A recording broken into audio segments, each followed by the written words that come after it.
Welcome, everyone, to the MMA Vivisection with me, Zane Simon, and my co-host, Connor Rebish. And we are here to talk about UFC 214, one of the biggest cards in a long time in terms of star power, name value, meaning, all of these glorious things, plus a lot of fights that we're actually looking forward to as well. Action fights, a hotly anticipated rematch, and the long-awaited title shot of Demian Maia. I find it extremely hard to complain about this card. Yeah, it's even if even if you were slightly raked over the coals a little for telling people that last week's card was better than this one. Even if it was a good card. It was a good card. It was a very good card. It was. But even if these fights do not necessarily have the same competitive feel as some of the really carefully well booked and less notable cards out there, they are all promising to be fun fights. There's no And the main card again is unquestionably better than last week's card. This is another one of those cards where with just these top 4 fights, basically, the rest of the card could be absolute trash, and it would still be worth buying the pay-per-view. Well, and even going down through the prelims, there's literally only one fight on this card that I could care less about. Yeah, I think I probably know which one it is, but we'll get to it. Yeah, well, we'll get to it really quickly. Couldn't care less, rather. Just ignore me. Or don't. Whatever. You're here to listen to me, so don't ignore me. But please listen, but ignore all the mistakes. Yeah, ignore all the mistakes. Only listen to the good stuff. Okay, good. So diving straight in, and this first fight that you need to talk about in a minute or less. Drew Dober, Josh Burkman opening the Fight Pass prelims at lightweight. As with a few fights on this card, I think this one really just comes down to a difference in level of process. Josh Burkman these days still has some skills. He's still dangerous. He's got quick hands. He's got good power. He's got good transitional grappling. But he often, we've said this a few times before, seems to be completely mystified by his own wealth of possibilities, where he just stops fighting or makes very strange decisions, thinking he has to be well-rounded and so on and so forth. Drew Dober has developed a bit of that because he's reinvested in his wrestling game and he will use it aggressively now, but he is pretty aggressive. He tends to win rounds when he can, and if he's not winning the round, he's making it a round that the other person has to work hard to win. I think that Burkman's probably nearing the end of his career. He's not looked very good in a few fights now. And I think Dober, despite that loss to Olivier Aubin-Mercier, has still been making steady improvements over there at Team Elevation. So I like Dober by first or second round TKO.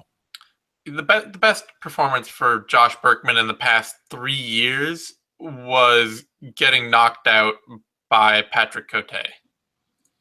That is how long ago was that win over? That win over John Fitch was way back in 2013 at this point. That win over John Fitch was in 2013. Yeah. So you could even argue that given how unimpressive knocking a knockout over Tyler Stinson is, it's the best. Getting knocked out by Patrick Cote is the best Josh Burkman performance since beating John Fitch in 2013. Yeah. That says about all you need to know. Yeah, he doesn't show up to fight anymore. I'm shocked that he's in the UFC still getting this fight, because the moment he fought a really dangerous, aggressive fighter on a hot streak, he got absolutely just hammered. Yeah, Michel Prazeres wasted no time in just destroying Josh Burkman's physical body. Yeah, so Dober probably can't do that, but he can still win every round unless Burkman finds some magical way to finish him. So I got to go with Dober here as well. He is currently open. He's currently a favorite, opened at -165, dropped quickly to -290, and is slowly slid out to -345. And Burkman opening at +125, adjusted up to +226, and slowly sliding out to +269. I got no problem with that. Usually I would find it really hard to give Drew Dober minus 300 odds.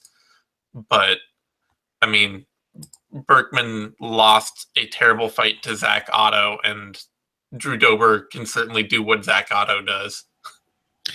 Yeah, pretty much. He can do exactly what Zach Otto does. And at this point, I think that Dober has actually increased his punching power as well. I think his form is getting better. He's putting on a little more. Yeah, let's move on.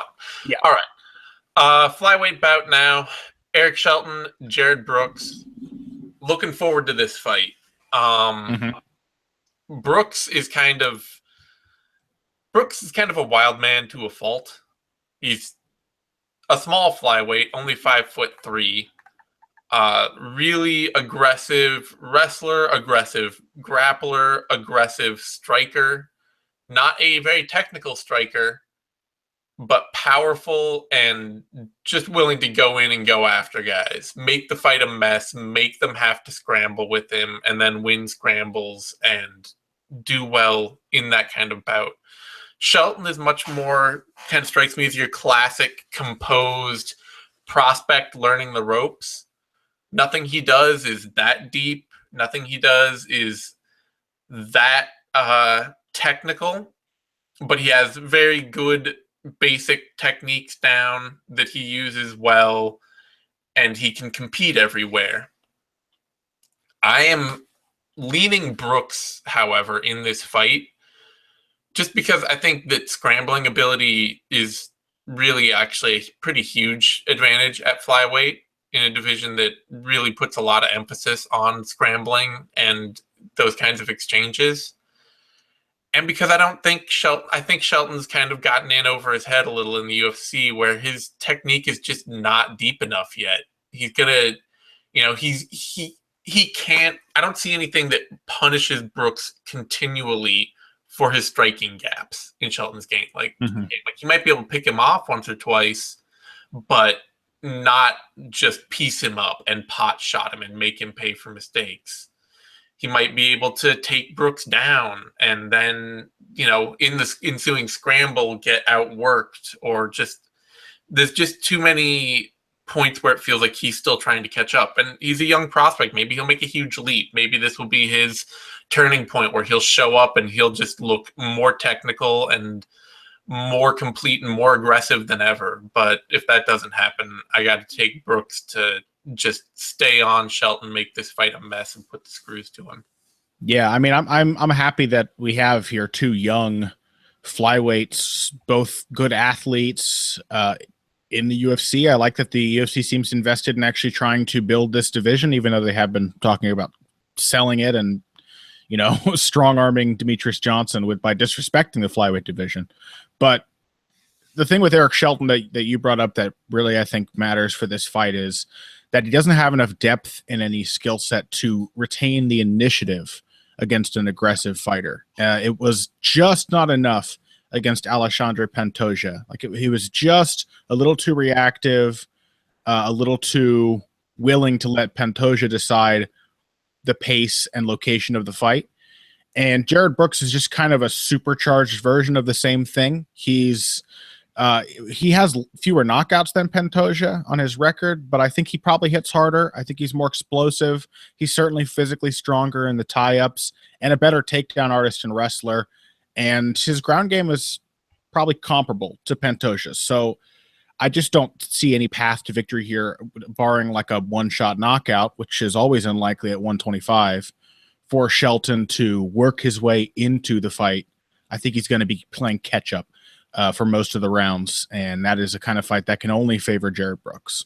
Yeah, the big question here, that the only question I have that could really turn it for Shelton is that Brooks is 5'3" and has fought at 115 pounds before. Yeah. And it could be that when he gets to this is his UFC debut, and it could be that the general fighters in the UFC, guys like Eric Shelton, are just too big and strong for him to play his game against. Could be. I think he's more of he's pretty stocky. Like he's not a fire plug. Yeah, he's not a light guy necessarily. I know he's pretty short, but he's got decently long arms. And I'm not overly worried about it. It's just it's something that I'll be looking to see. Sure. Yeah. Shelton is the current underdog, opening at plus 110, adjusted up to plus 138, and then slowly sliding down back to plus 128.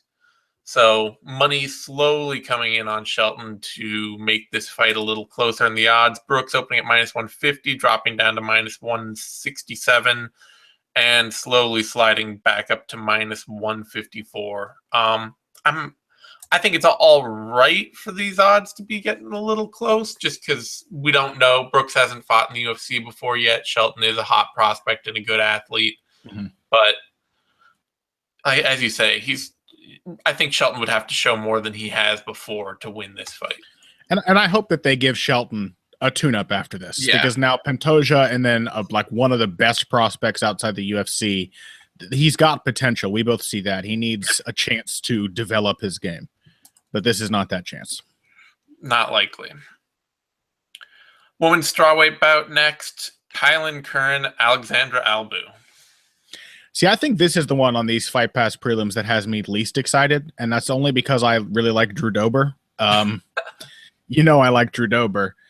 Kailin Curran, man, has been a phenomenal disappointment in the UFC. Not to like rag on her or make it any kind of people just aren't really cut out for elite combat sports. Most people aren't, and it's starting to look like Kailin Curran might be one of those people, one of the rest rather than one of the best. And I think that the thing is like there are obvious reasons that the UFC brass and that analysts and fans alike saw her early fights and thought this is a fighter with potential. She's athletic. She's got a good long frame for the division. She's light in her feet. She throws punches with pretty good snap. And she has made these little technical improvements over time, sharpening up her boxing. But they all end up feeling like rather superficial improvements because Curran just doesn't have fight IQ or like a feel for how to win a fight or even win an exchange or a round. Everything is just like some frantic improvisation. When somebody attacks her or when she's attacking, she smothers herself. She leaps into the clinch. When a grappler clinches up with her, Curran will turn them into the fence and then tie them up and try to take them down. Or she just does not make good decisions and doesn't know how to win rounds. She's kind of got to get lucky to finish an opponent, and that's difficult to do at strawweight unless you're like an amazing submission grappler, and she's just an okay one. And so Alexandra Albu, I don't think is a fighter who's going to necessarily excel in this division. I don't know that she has a phenomenally bright future. She's really awkward. She really sticks her chin out when she fights, which I hate, and she does not move her head either. So she's just got this waiting Gunnar Nelson-esque target for her opponents as she comes forward. But she takes angles pretty well, so she's not as easy to hit as it seems like she should be. And she's got a lot of physical strength. She's well known as someone who invests in like the fitness scene, but the fitness / burlesque photography scene is the fitness / doing flies with her butt like spread on the fitness equipment scene. Yeah, we call them power claps. It's a good move to do. It's a good move to do in the gym. Albu, but like the appearance of Albu's upper body and arms, I don't think that's just superficial. Oh no, she's in insane shape. She's got some serious, especially upper body strength. That really stood out in her UFC debut. I can't remember who she fought. It was a Polish girl. Oh yeah, that Isabella Badurek. It should be noted it is incredibly underwhelming physically also. Yes, right. But Albu used like a Vanderlei Silva style of clinch and takedown defense where it was just like inside control, collar tie, and it was pretty remarkable how easily she could wrench Badurek around with one collar tie. Pull her into knees, throw her aside, stuff takedowns. I think that kind of stuff alone in a fight where one person is willing to be aggressive and comes forward, and the other doesn't really ever seem to know what they're supposed to do next. Just being strong and more powerful is a pretty sizable advantage in that kind of matchup. Albu has that. I like Albu by unanimous decision. See, all this, I'm picking Kailin Curran here. What a mistake, Zane. What a mistake. I feel weird about this because I was not on the Kailin Curran bandwagon early. I thought that she was an underwhelming physical talent that was scrappy and didn't show the right kind of game to win fights. Mm-hmm. I am not rewatching Albu's fight against Isabel Badurek. I am not convinced that Albu has any of the depth of game to fight against competition. I agree with you. I don't think she does either, but here's why I think it doesn't really matter against Curran. Jamie Moyle landed about 25 more punches on the feet than Kailin Curran.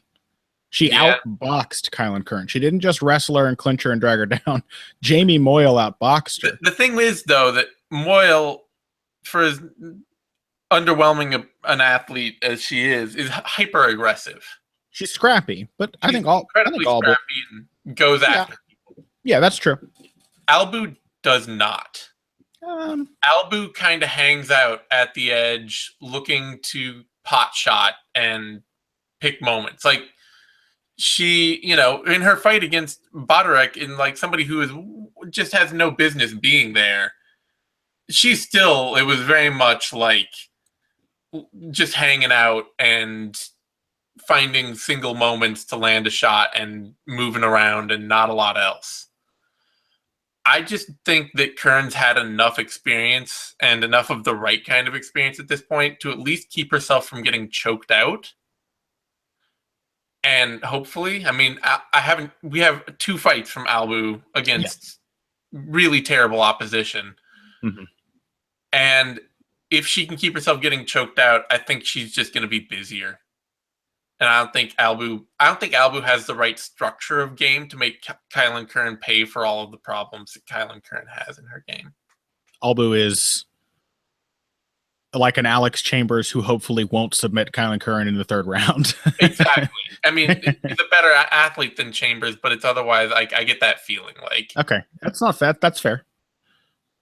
So I'm actually going to take Curran here to surprise everyone and get a win. Odds on that fight, Curran is the underdog, opening at plus 110, adjusted up to about plus 129, and then slowly moving up to plus 135. So no money coming in on Curran. Albu opening at minus 150 and then slowly falling down to minus 163. So consistent money coming in on Albu, not on Curran. Not a lot, obviously, but some. I don't see anything to trust in Alexandra Albu's game. I don't see any reason to trust this to be way better than even odds, even if she's in good physical shape. Yeah, the only reason why I don't mind too much is that I kind of feel that way about Kailin Curran. Well, yeah, I don't trust either of them. I've just had more opportunities. You've seen more Curran. I just know that Kailin Curran has had more tough fights. Yeah. And I expect her to. I think she has learned a little bit out of those, and I don't have anything to go with on that for Albu. Sure, I got you. All right, that's the end of the Fight Pass prelims, and that brings us to a featherweight bout on the FXX prelim cards, which had I not had to work in this industry and see this, I would have assumed is fake. I assumed personally it was a rebranding of FX. Maybe I think FXX is the channel that It's Always Sunny in Philadelphia is on now. Yeah, it's some new Fox offshoot. It's the season 8 of Sunny channel, and literally nothing else. It is known for literally nothing else, and no one has it. Yeah, it's where they're trying to, they're putting some UFC content on there for a pay-per-view that people are already going to be excited for, to try and sell the channel and get some viewers on it. And, the Fox, maybe as Jack Encarnacio pointed out on the roundtable last night, maybe also with the Fox deal coming to an end, they don't really care if the UFC succeeds on Fox, Yeah, maybe. Tanking a few ratings for Fox programming might lower the value a little. Sure. But it's still weird, and I hope it's on the Fox Sports Go app, because that's how I'm probably going to try and end up finding it. I hope it's on the internet. Well, Fox Sports Go is the internet, but it's the internet if you have a cable package. I hope it's on the other internet. Yeah, I hope it's on the other internet. Either way, whatever. First fight up, featherweight bout, Andre Fili, Calvin Kattar. And I like this fight. Mm-hmm. I watched some tape on Kattar. I don't think he's going to win, but he's a great fight for Andre Fili. I don't even think that Kattar is going to be necessarily all that successful in the UFC. Apparently, he's kind of a part-time fighter, guy who just does this as a hobby for fun. He took 3 years off in the middle of his career. But he's big and he's rangy and he's hyper aggressive and he seems to have zero care whatsoever about what's coming back at him. Mm. He's, a fun, creative striker who takes defense as like a suggestion, and his grappling and wrestling game is sort of mixed in as like somebody who's only learned grappling and wrestling as an MMA skill. Yeah, you get that sense. Like he is a guy who can hit a phenomenal reactive double leg, but also like can't wrestle necessarily that well. Yeah, like it's very much like, oh, the round end's coming up, I better take him down. Here's the takedown, hit the takedown, and that sealed me the round, right? Arms up, he's got that kind of wrestling. Like it's just, there's not a lot of function to it. He can hit some ground and pound and scramble a bit, but he's not doing it to like, I want to wrestle. It's more like, yeah, I got a takedown. All right, back to striking. We get to go back to throwing hands, right? Because that's all I want to do. Yeah. And that's a great fight for Andre Fili, because that's a lot how Andre Fili fights and has fought in the past, but at a better level. Like Andre Fili is just he's kind of like the more technical, more polished, bigger camp version of that. Where in the past, his biggest problem has been that he lets opponents dictate where the fight goes and how it's paced. And, somebody wants to wrestle with him and he'd be like, okay, I'll scramble and wrestle. And even though I'm losing every grappling exchange, I'll happily accept all of them. But I think he's polished that up a little. Notably in his Hakran Diaz fight, he showed a lot more willingness to step into the pocket, land a couple strikes, get out of the pocket, go back to moving and footwork at range, picking his spots, being a rangy striker. And that should serve him well against Kattar. I think that'll make it a fun fight. I think it'll make it a brawl that Kattar wants, but Fili's got the better footwork. He's got a little bit better strike selection. Kattar's actually pretty decently creative there. But I'm taking Fili just by being more defensive, and I think it'll be a really fun kind of back and forth brawl for a surprise fight. I think people are going to kind of write Kattar off because they know Fili's been around and they have a really like, Andre Fili, he's a great fun action fighter, but he's still not a defensive wizard. He still is not the deepest technical striker in the world, and this should make for a fun fight. Yeah, I'm going to disagree very slightly with your assessment of Calvin Kattar, though. Okay, yeah. Because I've watched, I think I would have agreed with you when I was watching his first footage, because most of what I saw out there is like from 2010 and like 2011. There's a lot of that. I saw, however, two of his a CS and a combat zone fight, the Saul Almeida and the Gabriel Baino fight. Those were in 2013. I was watching the Gabriel Baino fight. Yeah, just before his layoff.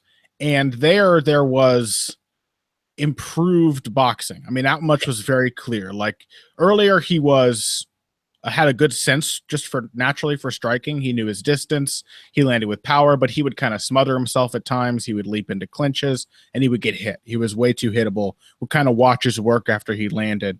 I think that's gotten markedly better. He's definitely got like a pretty basic modern boxing high guard style that can be worked around, if somebody can throw a flurry and get him to cover up, but he's pretty good with keeping a good position as he's throwing, and he does at least stay active when he's blocking. He's not just an obstacle waiting to be circumnavigated. So I'm willing to say that I think Calvin is probably the more technical boxer than Andre Fili. In fact, I'm willing to say that pretty concretely. I think that boxing alone remains one of Fili's worst skill sets. And I would compare this fight, like when I was thinking about who I might think would win here, I was thinking of Fili's fight with Gabriel Benitez, who's a southpaw and different, but on the feet kind of a similar, can do some of the similar things at least to Kattar. And boy, Fili, he had to walk through counters to make that fight happen, to make it work. He had to keep walking through punches. Eventually got him with the head kick, and that could certainly happen against Kattar as well. But I was thinking if Benitez was more aggressive here, and if he could stymie pressure with a reactive takedown now and then, if he was not just like a left hand and a left kick, but combinations of punches, Fili would probably have a much harder time like continuing to forge ahead and find the openings, which like he had to do. And I think that whenever Fili is outclassed by a striker, like when he cannot tough his way out and land big shots, you see fights like the Yair Rodriguez fight, like the Max Holloway fight, where he just really struggles with this volume approach. I think I'm actually going to go with Calvin Kattar here, and I will say that I think that if Fili wins this fight, which is obviously a distinct possibility, I think it'll be his wrestling and his submission grappling that will get it done rather than the striking. That could happen. Kattar, as you've noted, can have some flaws in like prolonged series of wrestling exchanges, chain takedown attempts and things like that. But I think he's a pretty good scrambler in the clinch. He's pretty difficult to hold down and firmly control. And unless Fili can force him to spend long minutes of the fight doing that, he's going to have to strike with him. And I think Kattar is just a little sharper than Fili, not with his kicks. And that's Fili's edge on the feet. But if Kattar can keep a relatively close distance and work his hands, I think the combinations, the hand speed, just the comfort in the pocket, like the boxing ability of Calvin Kattar is going to show. So I'm going to go with Kattar by a close, and I expect a very fun unanimous decision. Yeah, it's interesting. The edge I think I'm giving Fili is that I liked the footwork and movement he was showing in that Diaz fight, and that's something that I haven't seen from Kattar yet.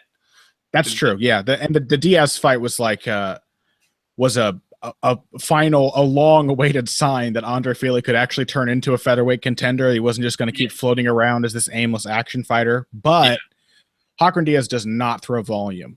And I think that's going to be a big thing, a big difference here is that Kattar's going to throw combinations of punches at Fili. It's going to be a lot harder for him. Like, you can take a pot shot and then say, all right, this time I'll walk through it and land this. But if somebody throws 4 punches and 2 of them land, it's a lot harder to convince yourself to jump into that range. True. I do like you picking Kattar, though, because I do think that this is going to be a much closer fight either way. Yeah. Like even if I'm picking Fili, I think that this is actually a tough, good matchup. I think both guys have the tools to test each other in a lot of different areas. I think it should be a lot of fun. Kattar is opening at plus 230 and has since risen sharply to plus 293. And Fili, as the favorite, opened at minus 310 and has dropped continuously to minus 372. So, I mean, I think this is going to be mostly a fun action striking fight, and Fili can win those. He does, but he can lose them too. Like, there's a reason he has 4 losses and got knocked out by Rodriguez, and he wins and loses them excitingly. That's the big thing for fight fans here, is that whether Fili wins or loses, we're expecting a lot of striking, and when Andre Fili is involved, that kind of fight always is fun. Yeah, it should. I expect it to be a close, fun fight, and it'll really be defined by A, whether Fili can change things up and wrestle and grapple, and B, whether he can move, whether he can use good defensive footwork to outmaneuver Kattar. Mm-hmm. Yeah, if he can keep a kicking range, especially, like that is a range where he has a lot more weapons at his disposal than Kattar does. All right, that brings us to a featherweight bout: Brian Ortega versus Renato Moicano. I like this fight too, man. It's another one that maybe doesn't get people really excited because of the names aren't huge, but like both of these guys are solid featherweights, both with the potential to contend. Moicano has surprised many with his commitment to like technical, well-rounded fighting and process. Shocked And the shit out of me. yeah, right. And Brian Ortega has wowed people with his complete disregard for all things resembling process. He and has still been impressive despite that.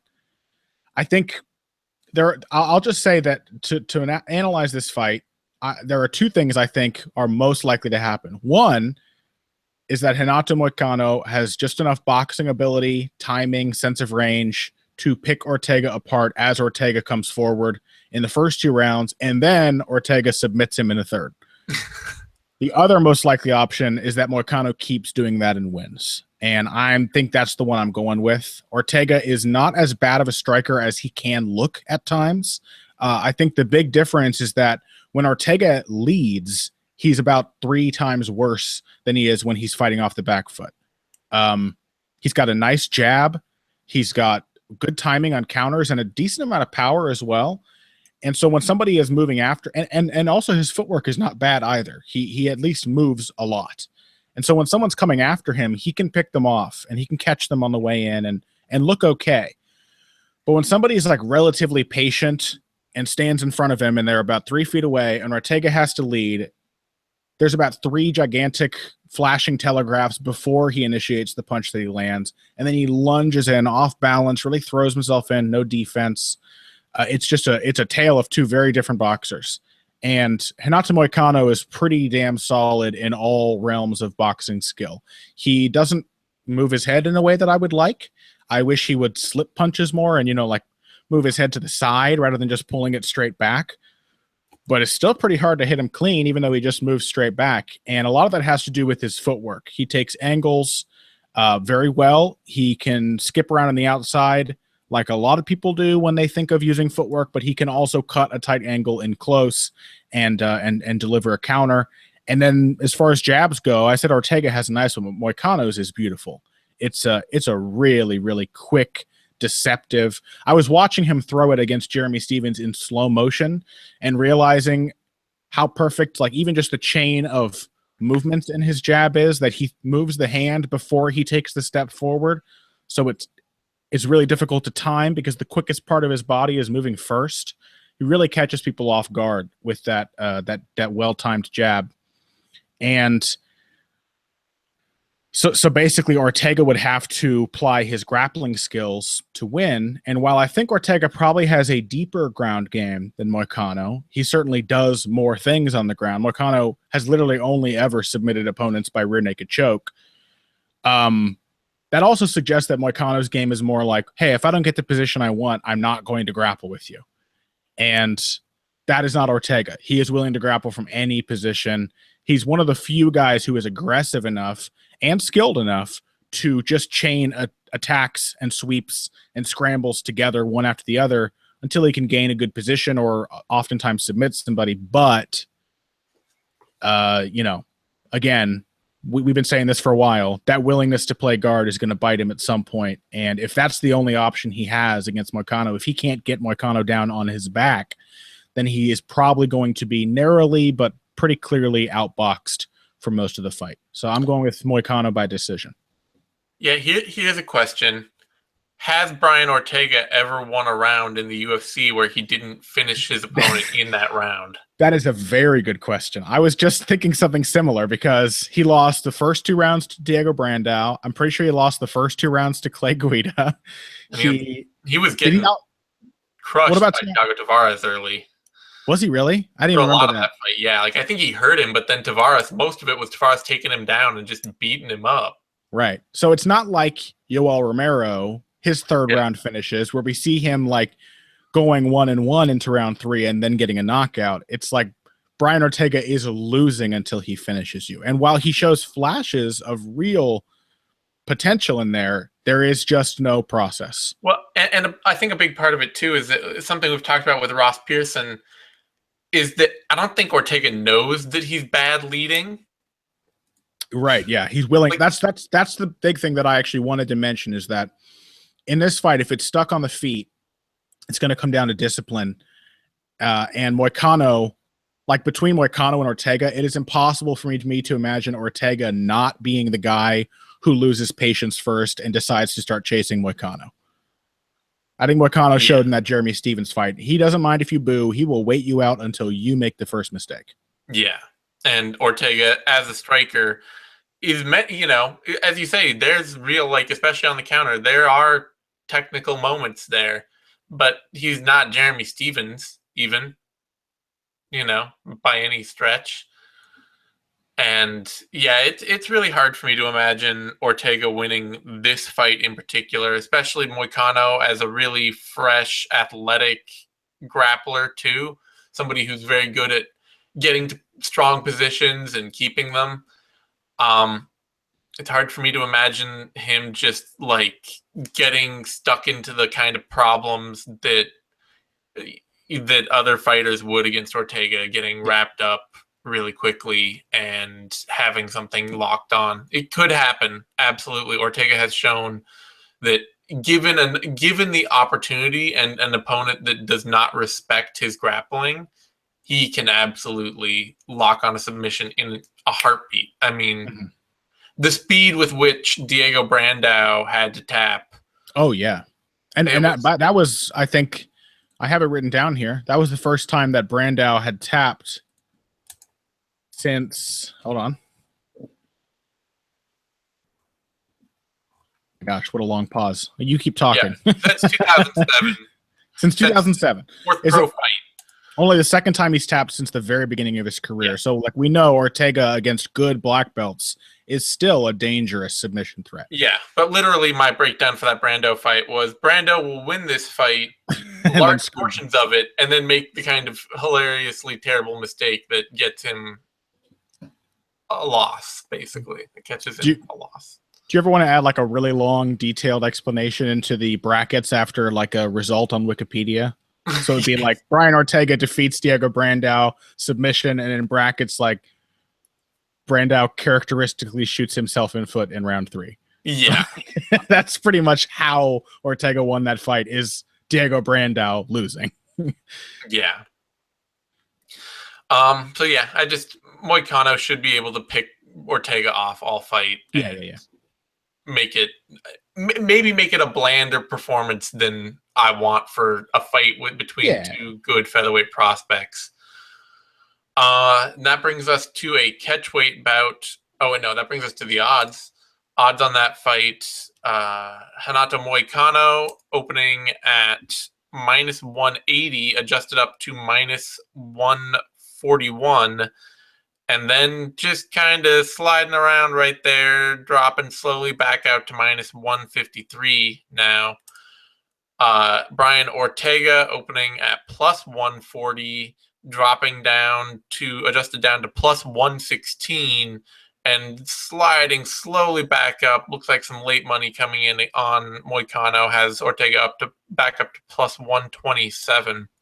So I don't know. The odds so far are a little weird, you know. Ortega, I think there's a pretty clear, there's a pretty clear he gets the miracle submission or he loses fight for him here. And Fili Kattar should actually be a pretty close fight that's got pretty wide odds. Mm-hmm. And then the only reason I won't complain about these odds, even though I do think Moicano seems like a fairly obvious pick, is that Brian Ortega has been the guy who gets a Hail Mary decision or loses throughout his career, and he's 11-0. It's true. You know, we've seen him win 4 fights in the UFC, and not like against guys who are known for giving up sudden losses, but like Clay Guida, Diego Brandao, Thiago Tavares. Those are all very respectable names. They're all very legit fighters who have an ability to lose ugly. Yeah, that's true. And we have not yet seen that out of Moicano, but still, knowing that Ortega can do that, he's like an Alex Nicholson type. It's very difficult for me to put long odds against him because I know how dangerous he is. Yeah, I mean, while Ortega is getting finishes over legit competition, Renato Moicano has been picking up split decisions in the UFC over legit competition. Right. All right, that brings us to a catchweight bout: Aljamain Sterling, Renan Barao, and this is a funky fight. It's first of all, it's a catchweight of 140 pounds, which good for Barao for talking the UFC into that because, I mean, I don't really know why he would go back to 135 pounds, given how bad it was for his body and that he's not getting any younger and he's not going to have an easier time with those cuts before, or with those cuts than he did before. And I don't really, he's a small featherweight, but I think that a lot of the problems for him at the moment are not that he is too small for featherweight. It's that his style he is breaking down as a fighter, as a competitive elite fighter. And that's a bigger problem for Renan Barao here. And I honestly think that is going to be a problem against Aljamain Sterling. A lot of people are picking Barao as a terrible matchup for Sterling because Barao is impossible to take down. Literally never been taken down, ever, in the UFC. The only takedown he's ever given up since he joined the WEC in 2010 was one in his first WEC fight. Since then, for the last 7 years, basically, he has been a perfect defender of takedowns. Literally perfect. And so a lot of people see this and say, well, if Aljamain Sterling can't take him down, he can't beat Renan Barao. I am not sure that Renan Barao can beat that many fighters these days without taking them down. That's my problem.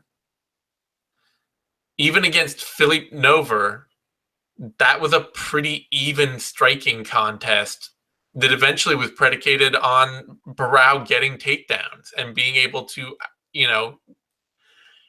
to get Nover down and make that fight more difficult on Nover in a grappling contest. I'm gonna let you finish, but I'm not. I just want you to know. I want you to know my turn. A butt is coming. I know a butt is coming, and I know that Barao is still a functionally solid striker, and that he still landed shots on Nover. The thing is that I think a lot of Barao's game, like his classic style, was to come forward behind a series of hard strikes. He would stay on the outside with kicks, keep you at range, keep you backed off, and then he would bull rush you with a series of hard strikes into a takedown, into the clinch, where he could then make it a grappling battle that he would win. And that was how he fought. And if you didn't give him the chance to rush you and to make you let him close you down, he would just pick you off at range with hard leg kicks. I think his durability is a problem enough that he can't really quite play that game anymore. He's no longer nearly the effective range striker and rushing striker who can take a couple shots to make you wilt that he used to be. And Aljamain Sterling has been spending a lot of time trying to figure out how to sit down on punches and be a more dangerous and functional boxer. He won round 3 against Rafael Asunciao on my card doing that. And he beat Augusto Mendez doing a lot of that when he couldn't get takedowns. And I just don't have that much faith in Renan Barao anymore. I don't think he can out grapple and out wrestle Aljamain Sterling. And I'm more willing to give Sterling the chance to show he's improved than I am to see Barao pick up a 3-round kickboxing decision here. I was told that Aljamain Sterling requested this fight, actually, so maybe he knows something that a lot of us don't, and maybe you're right. I just don't. What I see out of Barao lately is a guy who is trying to figure out how to work his game around the fact that he's not durable enough to strike like he used to. And I see a lot of, it doesn't feel like it fits together the way it fit together when he was this durable sort of Superman being able to pick people off and trap them into this contest. I should actually say actually rebuild my memory a little here. It's not so much Barao rushing people; it's Barao kicking people, making them rush him, and then landing a big flurry of hard shots as they ran in on him. Mm-hmm. And I just don't think he has the durability to do that. But anyway. Yeah, and so my point would be that he hasn't really been trying to do that in recent fights. Yeah. I think the struggle we've been seeing with Barao, personally, I'd rather see him stay at featherweight. He's going to try and go back to bantamweight after this. The only reason it's at a catchweight is because the California Commission would not allow him to go to 135, considering his past issues. Good on them. Yeah, I think that's great. I think they're looking out for his safety. I wish he would just stay at 145 because I don't think that just being the same size as his opponents is really that big of a disadvantage for him with the new game he's been developing. I just think he needs a little time to let it come together because throughout his career, Barao has always fought back. Like if you come in, he will fight back like a maniac. And that is something, as I think you rightly said, he can't really afford to do anymore. And that is especially true at 145. Even more so with the bigger guys who hit harder, that is the case. But his solution was to develop a more patient, disciplined outfighting game that didn't involve him stepping in and countering wildly whenever somebody came in. It involved him being a lot more careful and thoughtful with his counters. And I'll be honest, I liked what I saw from Barao in the Philippe Nover fight. It's not what I think MMA fans are accustomed to seeing, and it wasn't dominant because it was just a 3-round performance, but it was a fight that I think Barao would have, a lot more people would have said, oh, Barao very easily and clearly won that fight if he'd had 2 more rounds to work. Because the first round was the hard one for him. And the way he got himself into it was by specifically attacking Philippe Nover's favorite weapons. Nover was working off of his jab and his left kick. And those worked early, but Barao decided that his goal, it quickly occurred to him, his goal would be to take those weapons away. And so he started countering them. He started anticipating them. He started specifically attacking whenever Nover went for those weapons. And when Nover lost confidence in those weapons, he lost confidence in his striking. By that point, Barao, Nover was still going in bursts and still getting shots off, but by about the midpoint of the second round, I think Barao was pretty clearly in control in the maybe less immediately satisfying way that a boxer might be in control. He's not taking it to his opponent and destroying him, but he's not getting hit, and he's the one landing the good shots.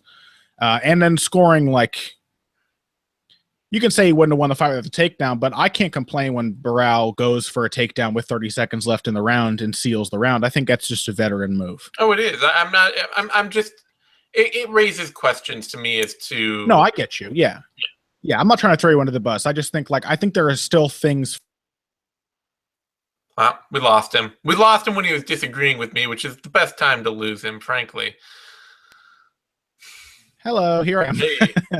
There are still things to me that really give me hope that Renan Barao can continue to hone a new style for him and use all of his experience the way it needs to be used now that his body is no longer in peak condition. Yeah. And so we both agree basically that Sterling's going to have to work real hard to take Barao down, and there's a very, very high chance that he won't get a takedown. Yeah, very high. His boxing has obviously gotten a lot better. Defense was one that really stood out. And I will say that there are windows here for Sterling. For example, Barao still does like to rush forward with flurries of punches. And if the rolls and slips and pivots and sidesteps that Sterling showed against Augusto Mendes he's continued to improve upon those, that's a really good sign for him against that kind of opponent where he can be more patient. He can make him miss and then get to good position. But much like the Moicano Ortega fight, I would be surprised if Sterling, who has only really just begun to show new levels of boxing ability, has the experience and discipline necessary to continue forging ahead and staying technical against somebody who I assume will try to counter all of his favorite weapons. I think that's going to be an approach we're going to see Barao continue to develop. And if he just spends the first half of this fight taking away Sterling's confidence in his new boxing abilities, what does that leave Sterling with? pretty much nothing. Like a kicking game that has always been more flash than effectiveness, and a wrestling game that has never had a more difficult opponent to use it against. So I think that it's still, I think it is too risky. I side with the people who have been thinking this is a very bad matchup for Sterling. I would be very pleased if he won, because he's clearly a man with a lot of potential, and Barao is nearing the end of his days as an elite fighter. But at this point, I just think Sterling has not developed a well-rounded enough game to take on such a fundamentally challenging style matchup. So I'm going to go with Barao by decision.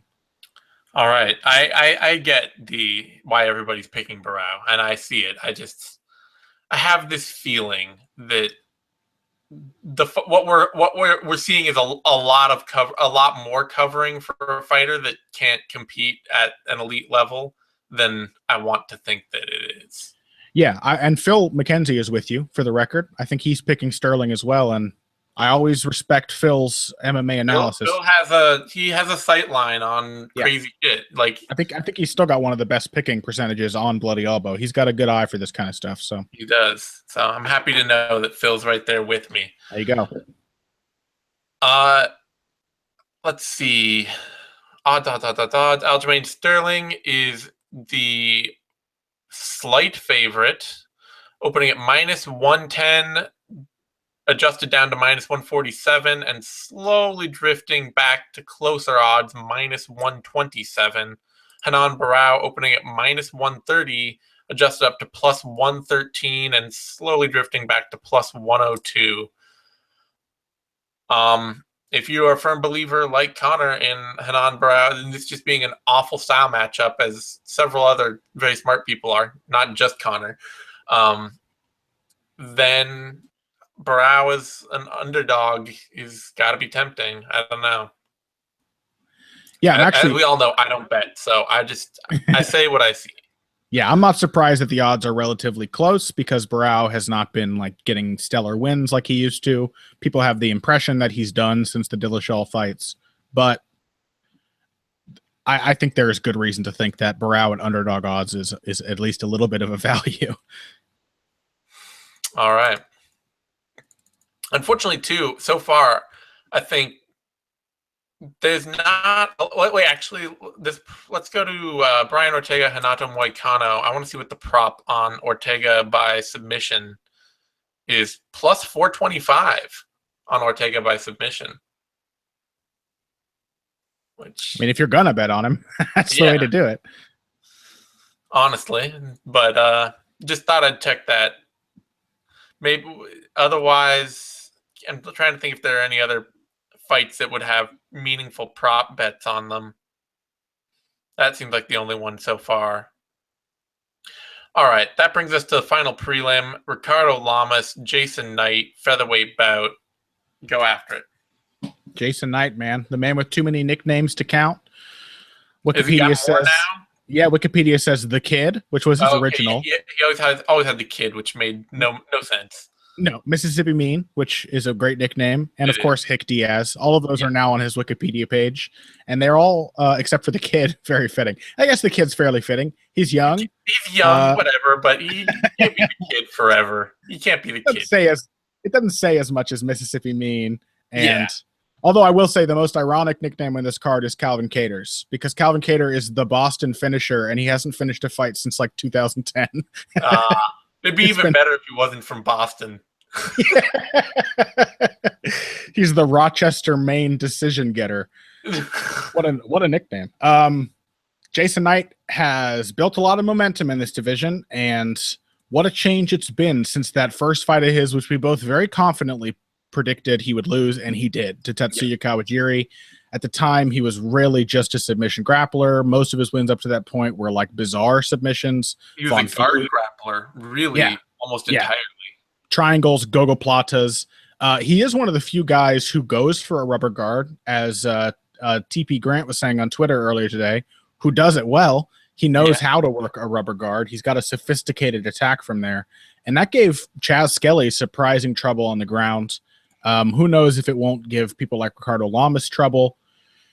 The fact that Knight is still so willing to play guard is always going to be something that worries me, that he is willing to just sit in his back. Like people like Lamas or people at the level of Lamas, who, let's be clear, is the number 3 featherweight in the world, are probably capable of figuring those attacks out and at least investing in the training partners to help them prepare specifically for the kind of stuff Knight likes to do.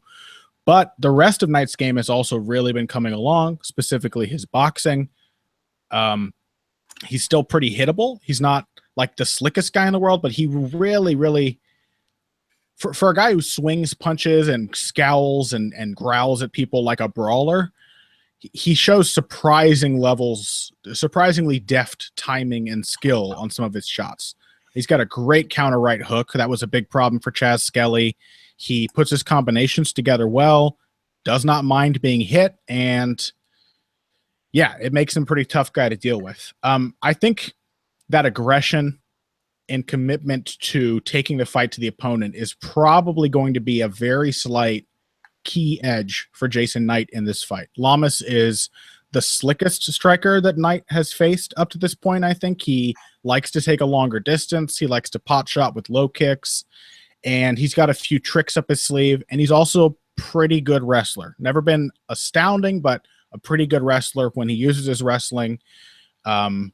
It sets up a ground game, which is very solid. And of course, Ricardo Lamas has underrated and very vicious ground and pound in his back pocket. We saw that when he exploded the eye socket of Eric Koch on the ground, and we saw it even in the 5th round of his fight with Jose Aldo.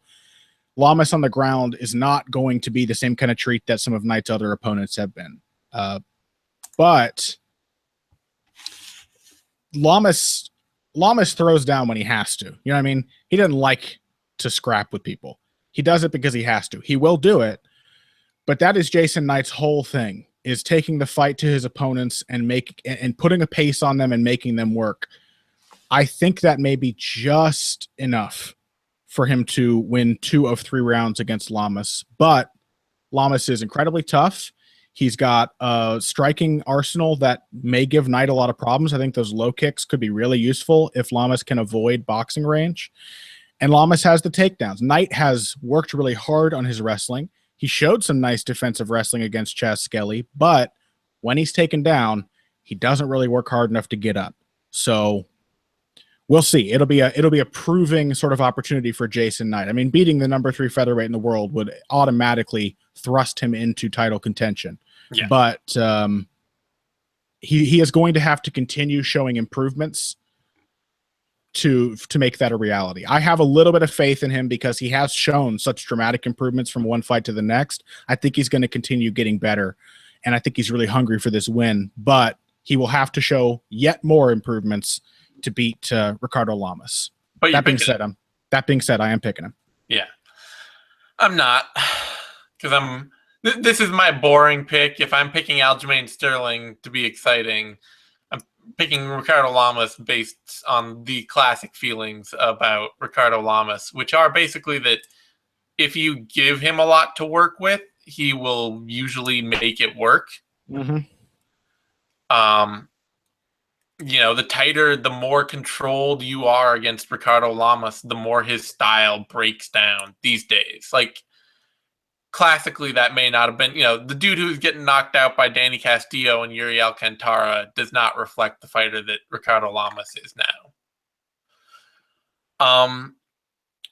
And even in his the Max Holloway fight, where Max Holloway would, long stretches just pick Lamas off from distance without much trouble, when Holloway would actually sit down and say, okay, well, let's, I'm comfortable, I'm happy, I'm having a lot of success, I'm going to come in and brawl with this guy.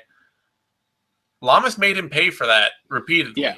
Lamas is one of those guys who is almost most dangerous when he's hurt. He is. He's most dangerous when you think you can go after him and you open up a door to go after him. Lamas is almost always there to step through it. Yeah. He's a great fighter at seeing and seizing opportunities. And Jason Knight, a lot of his game is still based around constantly being in the mode of you're about to get finished, so I'm going to open myself up and work to finish you. That's true. It's awesome, but it is risky. It is. It's super risky. I love a guy whose mindset for fighting is, well, I'm about to finish you anyway. Yeah. I may as well do whatever. And that is how he fights. He fights with that attitude of like, in the next 10 seconds, you're going to go down and you're going to get knocked out and you're going to get choked out. And that's how I fight. And he can fight that way round after round, which is damned impressive. I just think that leaves him too open to getting hit too hard by Ricardo Lamas. And he might even get choked out. I mean, he might, man. Ricardo Lamas has a nasty guillotine and a great back take. Ricardo Lamas has never been submitted. Yeah. And he's choked, he just choked out Charles Oliveira. He's less impressively choked out Dennis Bermudez, and he choked out Cub Swanson. And he has always been a phenomenal grappler. Yeah, and that's the thing with Ricardo Lamas is you see these flashes. Like, you have to go back to find one thing that he does really well, and it's spread out. You're like, oh, a submission here, a submission there. Oh, that Cub Swanson one way back in 2011. So you kind of get this feeling like he's not consistent enough. Like, the threat's not always there, but the threat is always there. Yeah, it's always there. You look at the guys who beat him lately: Jose Aldo, Chad Mendez, and Max Holloway, and it was all very, Mendez just came in and murked him with power. Yeah.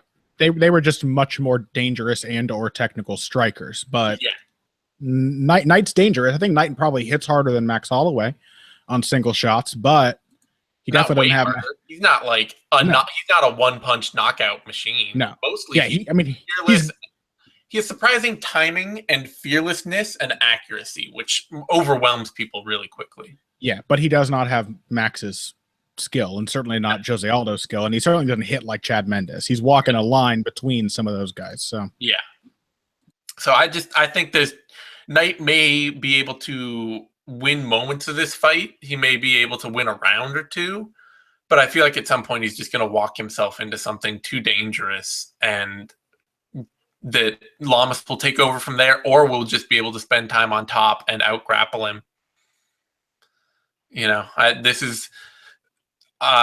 We'll see. This is going to be like, Knight's one of those dudes I'm going to be continually doubting Jason Knight all the way up the chain as he succeeds. I have that feeling. Yeah, it is a proving ground kind of fight. Like, it's like, all right, you've surprised you've upended all of our expectations thus far. You seem to be pretty awesome. Let's go for the third best featherweight in the world and see how you do there. It's dangerous, but if he wins, man, like I said, that's a title challenge. If he beats Ricardo Lamas, Jason Knight is officially a title contender. Throw him in a title shot, because why not? Those are the only dudes that beat Ricardo Lamas these days. Are dudes that deserve to contend for a title. Absolutely. Jason Knight is currently the favorite in the fight right now, opening at -130, adjusting down to -134, rising way up to -101, and then just in the past day, looks like a bunch of money has come in on him, dropping him from -106 to -124. So he's firmly the favorite at the moment. Not a big favorite, but still firmly favored odds. Lamas opened at -110, adjusted up and down a little, rose up to +107, fell all the way back down to -122, and then this big spike recently. He's now back up at +101. So, are there any good props on Lamas as a dog? Let's see. Lamas by submission is +640. Lamas by KO TKO is +654. Do you think that Lamas? I mean, if Lamas wins, do you think he'll finish Knight, or do you think he'll win the decision? Knight's tough, man. But Knight's been tough, but he also has not been facing the kind of finisher that Ricardo Lamas is. Very, very true. Yeah, maybe Dan just Hooker is, Dan Hooker is fun and creative and a finisher, but he's not a great athlete. None of them have been comparable to Lamas. It's a huge step up. It's a huge step up. Lamas inside the distance. Lamas inside the distance is inside the distance is plus 377.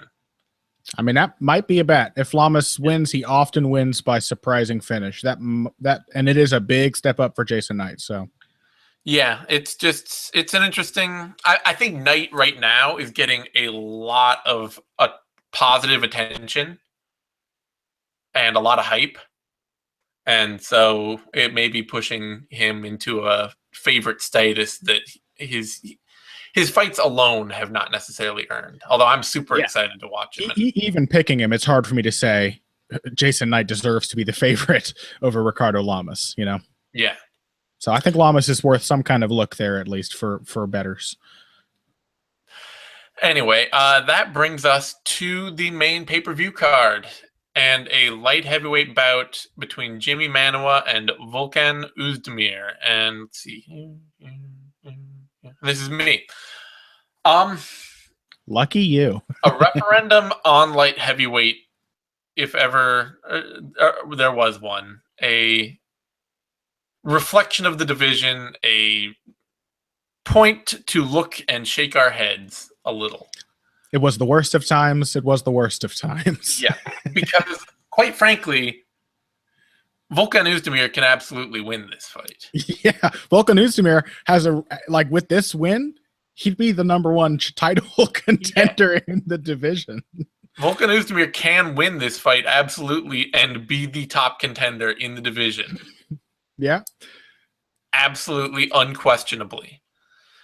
This is Jimi Manuwa's fight to lose. That said, Manuwa is faster. I think he's got more power. I think that Oezdemir is a powerful striker, no doubt. But what happened with Misha Cirkunov is not indicative of some god-melting, unholy power as much as it is an incredibly weird, behind-the-ear equilibrium losing shot. It's not even real evidence to me that Misha Cirkunov doesn't have a good chin. It's just a truly bizarre outcome. Yeah, one of those fluky, weird punches that catches somebody just right and does all the wrong things to them.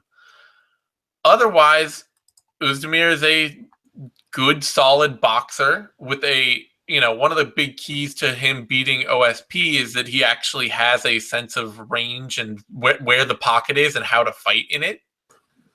And pace. He puts volume out there. Yep. He's otherwise, he's an okay wrestler. He's okay from top position. It's not great at any of that, but it's there. Yeah. And that should not be enough to beat Jimi Manuwa, who is a much faster, more powerful, at this point, reasonably decent at either staying up or getting up to his feet off of takedown attempts fighter, a much more controlled and a patient fighter than he used to be when it comes to delivering his power offense. I mean, he absolutely shut Corey Anderson down in every possible way. And Anderson is a much better wrestler than Oezdemir. And, that's it. But Oezdemir works in volume, has some power, knows what the pocket is, and can box. And he'll have a chance. He'll have a solid chance to beat Jimi Manuwa, who doesn't have the world's greatest chin. But most of the two people who have beat Jimi Manuwa have done it by being able to mix up his game with a takedown threat and make him have to think about more than just their striking. So I don't think Oezdemir can do that, and I think that gives Manuwa exactly the controlled power striking fight he wants that he can win. Yeah, it's impossible to talk about Volkan Oezdemir without laughing and seeming to come down really hard on him. And it's, as you said there are plenty of good qualities in the game of Volkan Oezdemir. There are a lot of reasons why he still has potential to turn into a pretty solid fighter and why he's a pretty solid fighter right now. It's just that, like, being a pretty good boxer and hitting fairly hard and being pretty tough and having pretty good ground and pound, like, those things are only enough to put you in a possibly the next title challenger seat in the worst division in the UFC. That's the problem. It's not the problem that Volkan Oezdemir is bad. It's that he shouldn't be able to be fighting for a shot at the title yet. And it's just because there's no one left. Bader and Davis are gone. Rumble's retired. There are only like 3 elite guys at the very top of this division. And most of what you see beneath that is kind of a weird morass. Jimi Manuwa, I think, is closer to the top, closer to being the cream than he is to being the way. I think he's got speed and power, and I do think he has improved his game. He's working in ways that make sense for what he likes to do already, which I like to see. It's not like Jimi Manuwa's come in and said, I have to be a super well-rounded fighter, so I'm going to try this style, try this style. He's still a relatively low-volume power puncher with great explosive speed and accuracy. What he does to make that more effective these days is that he pressures more. He likes to stay closer to his opponents, so he's always in a better position to land. And he uses his jab a lot more. And while there's still not a ton of volume coming from Manuwa most times, that jab, very quick, very powerful, usually comes from a kind of a low angle, hard to see coming. It really makes people jumpy. It enhances Manuwa's pressure, and it allows him to, with the threat of that jab established, then load up and drop his weight and get into position to land really big shots. That's how we saw him beating OSP. It's how we saw him beating Corey Anderson, coming forward, making them fear the jab, and then dropping them. And one of the things, too, I got to say, this reminded me of that I really love about Manuwa's game is that, you know, he's as an orthodox fighter who throws almost exclusive, he has, you know, he throws almost exclusively with his left side. And it's such a weird mind fuck for opponents because they see a dude who is loaded up as heavy as he can be on his right hand. And then everything is like left hook, left body kick, left uppercut, left jab. And then by the time the right hand does come, they've been so trained into thinking of the left side that he can blindside people. And it's actually like, it's a really cool, fun, low output power striking game because of that. Mm-hmm. There's a lot to be said for the dearth and the need for good left hooks and jabs in MMA. Like just having a really good lead side. That's kind of what Jimi Manuwa does, is just hits hard and throws often with his left hand. And it's shocking how far that can really take you. And it helps, of course, that he is a really great athlete. He hits really hard and he's very quick. And also because he throws at a low volume, he doesn't really tire himself out. He unless he's dragged into a war or a really back and forth fight like the Anthony Johnson and Alexander Gustafsson fights. And that only tends to happen with Manuwa when he's facing somebody who is not only like on his level technically and power-wise as a striker, but someone who is on his level athletically. And Oezdemir is not that. He's not on his level striking-wise. He's not on his level athletically. He's tough, and he can keep marching forward, and maybe that's a window, that's a path to victory. But in all likelihood, Jimi Manuwa is going to probably starch Volkan Oezdemir at some point with a big single but well-set-up power shot. I think I like Manuwa by second round TKO. That sounds right. Yeah, it was one of those things I remember watching with Manuwa recently. I was trying to figure out more of his game. I was just like, you watch fighters and it's just like everything comes from the left. And it's like, well, why would, you know, for a guy who fights almost one-handed, like half the time or, you know, 70% of the time, it's just all like one-handed offense. It's like, well, how does he catch people so often? And you realize people and like fighters end up so focused on that power right hand because he's there loading it up and you see it and it's just, you know, he's there to try and throw it and he wants you to look at it. And the way MMA fighters, you know, they're so trained that like you're in the orthodox stance, you are going to be throwing this big winging right hand at me that they just don't even think of a hook coming at them. The right hand is just a coffin nail for Manuwa. Everything that comes before it, all the damage, all the setup is pretty much left hooks to the body and head and jabs. Yeah, and they don't. And then by the time, like I say, by the time that coffin nail comes, it's usually like they're getting hit with the left hand. It's like, oh, I got to think about this left hand now, and then suddenly there's right hand. I love the patience with which Manuwa finished OSP using those kinds of tactics. Like, he felt his range, he didn't go crazy flurrying, and you can see OSP, like the moment before each really hurtful punch lands, you can see him not expecting it. Yeah. You can see very clearly that he does not expect this hand to be the one that is about to knock him out. Yeah, it's wonderful to watch when Manuwa's on, because it's such a mind game for his opponent to try to solve. Manuwa with the initiative it really is a treat. Yep. Let's see. Manuwa by KO TKO -103. Not a surprise there. Fight starts round 2 is -104. Fight goes to decision +320. Fight starts round 3 +213.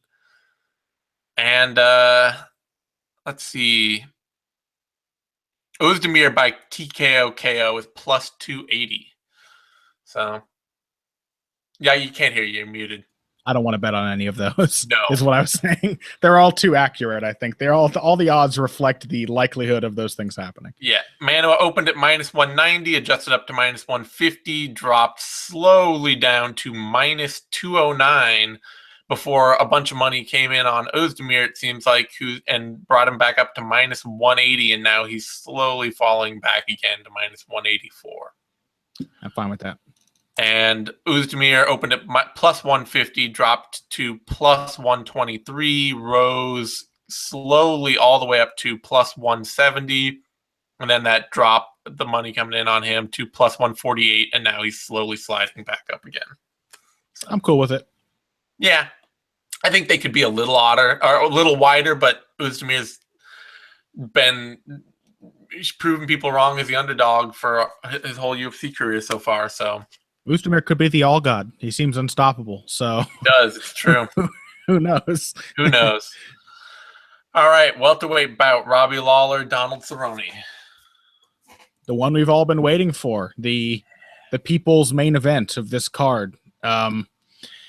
It's not an easy fight to call, and that is probably not a surprise for anybody. The instinct is to just patently say Robbie Lawler is a southpaw who hits hard and also hits the body, and those are things that Cerrone struggled with. We know, however, that those things are not quite as easy to ply against Cerrone these days, especially at welterweight, as they were earlier in his career. And while, Masvidal still knocked Cerrone out on the counter, like working his kicking game, Robbie Lawler has been way too prone in a lot of recent fights to letting the fight slip away from him, to just watching his opponent work, to letting go of like this rhythm manipulation and pressure that made him so great upon his return to the UFC, and in favor of like doing the dumb puncher thing, kind of just waiting for a big shot. And that almost lost him his title against Carlos Condit. It almost lost him his title later in the fight with Rory McDonald. It's been a problem for him. It almost didn't allow him to win the title in the rematch with Johnny Hendricks. We've seen far too many moments lately of Lawler letting his opponent decide what they want to do. I think I was going to say that it also fits into with Phil's narrative of what Robbie Lawler's solution to a kicking game is usually to look angry and try to like mean mug his opponent's foot off. Yeah. Yeah. And that's a very risky tactic against Donald Cerrone. If you are going to let him decide the range and pace, and you're going to let Donald Cerrone kick, you are in for a difficult fight. I think the one thing that really gives me hope for Robbie Lawler here, and I'm hanging a lot of hopes on this as a big fan of Brutal Bob, is that he spent the year since that loss to Tyron Woodley working with Henry Hooft.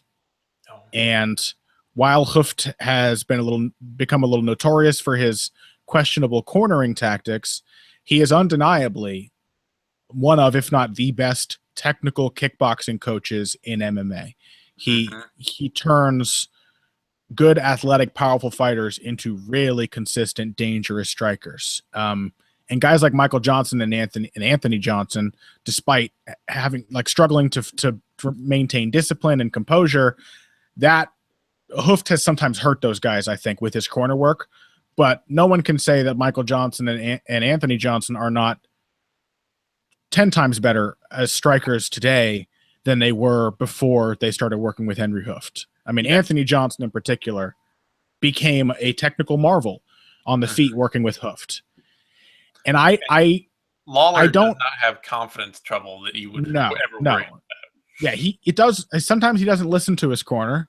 Which could help him. But that might help. Again, as long as he's been drilling the right things and refocusing himself on being a more aggressive, higher volume, just a striker that you have to deal with rather than a striker who deals with you, then I think that he can probably take advantage of those old flaws in Donald Cerrone's game and body. I think he can probably put a little pressure on Cerrone, counter his kicks the way Masvidal did, and knock him out. So I'm going with Robbie Lawler by second round TKO. Yeah, one of the things when I was on the round table last night that got brought up that is, I think, honestly, also a good thing to remember. July 8th, going into a July 8th fight on June 28th, so just a month ago, 1 month ago exactly, Donald Cerrone had to pull out of this fight with Robbie Lawler due to a blood staph infection, right, and a groin pull. And now he's back a month later. Yeah, for this fight. The pattern of Cerrone's career has been long, impressive run.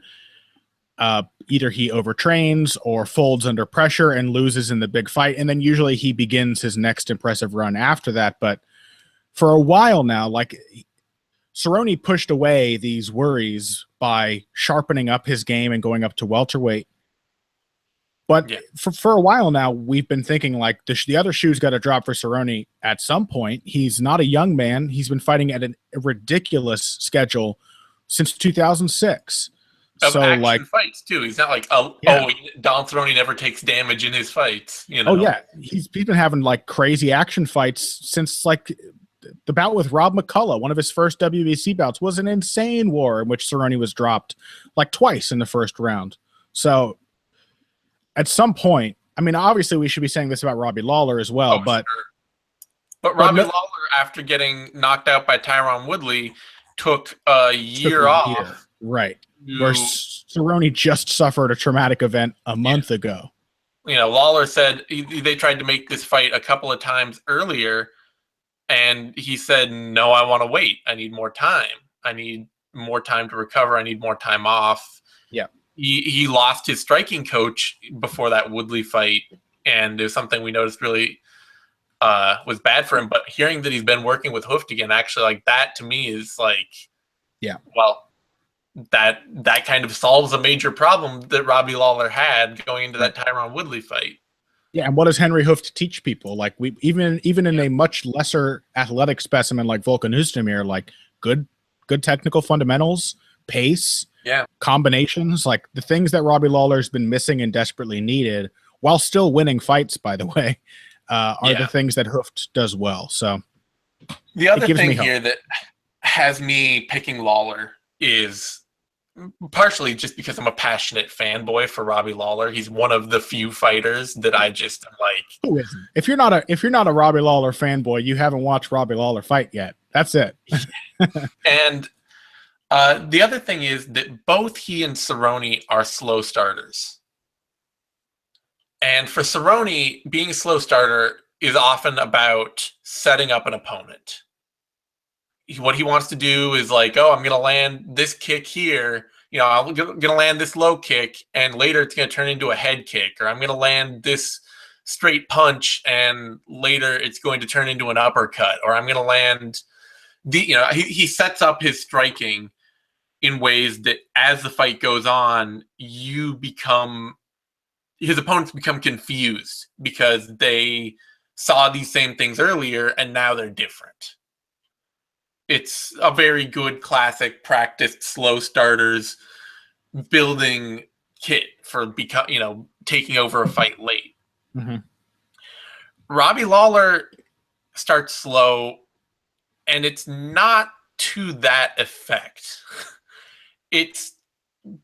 I've often compared Lawler to a computer that needs to get all the input he can on his opponent before he just is like, oh, and now I have the solution. The solution is this right hand at this moment, Yeah.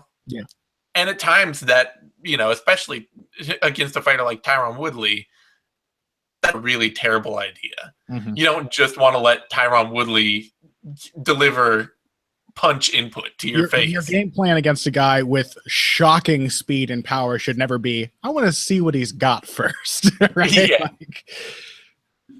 And at times it's also meant that Robbie Lawler just kind of stands in front of people and lets them tee off on him a bit. Yeah. It has its flaws, but I think it's the kind of thing that between two slow starters, I have more faith in Lawler assimilating what Donald Cerrone is doing than Donald Cerrone fooling Robbie Lawler. Like that. Yeah. To me, it feels like a more dangerous game for Cerrone to have to play than it feels like for Lawler to have to play, even though it is a dangerous game for Lawler. Sure. That being said, if Donald Cerrone head kicks Robbie Lawler and knocks him out, I won't be that shocked. I won't be that shocked at all. No, I won't be shocked. Robbie Lawler, neither of these guys can fight like this forever. Fuck. No. Lawler, he just kind of looks mad at kicks and waits for the opponent's leg to break. Yeah, but he looks real mad. He does look real mad. He looks particularly angry. So there's something to be said for that. But yeah, I will shed tears if Cerrone just head kicks Lawler and knocks him out, but I won't be shocked. Yeah, I already had to console myself on heavy hands by reminding everyone who would listen that I did have the cold comfort of having predicted Tyron Woodley's victory, and it was the only thing that kept me from spiraling into insanity, because I think every hardcore fan can agree Robbie Lawler's welterweight title run was one of the most amazing things we've ever seen in this sport. Ever. It was a pure delight. Yeah. It was just, every fight was a wonderful, amazing fight of the year kind of fight for that title run. Both these guys are gifts to fight fans, so we should just be pleased that the fight is happening. So Lawler opened at -160, has adjusted up and down through some line adjustments, some betting movement, and is right back at -162 at the moment. And Cerrone opened at +130, has adjusted up and down, and is now up at +134. Odds skewing a little bit farther apart right now as the fight gets near. I have no problem with those lines. I think Lawler deserves to be a slight favorite, but not a huge favorite.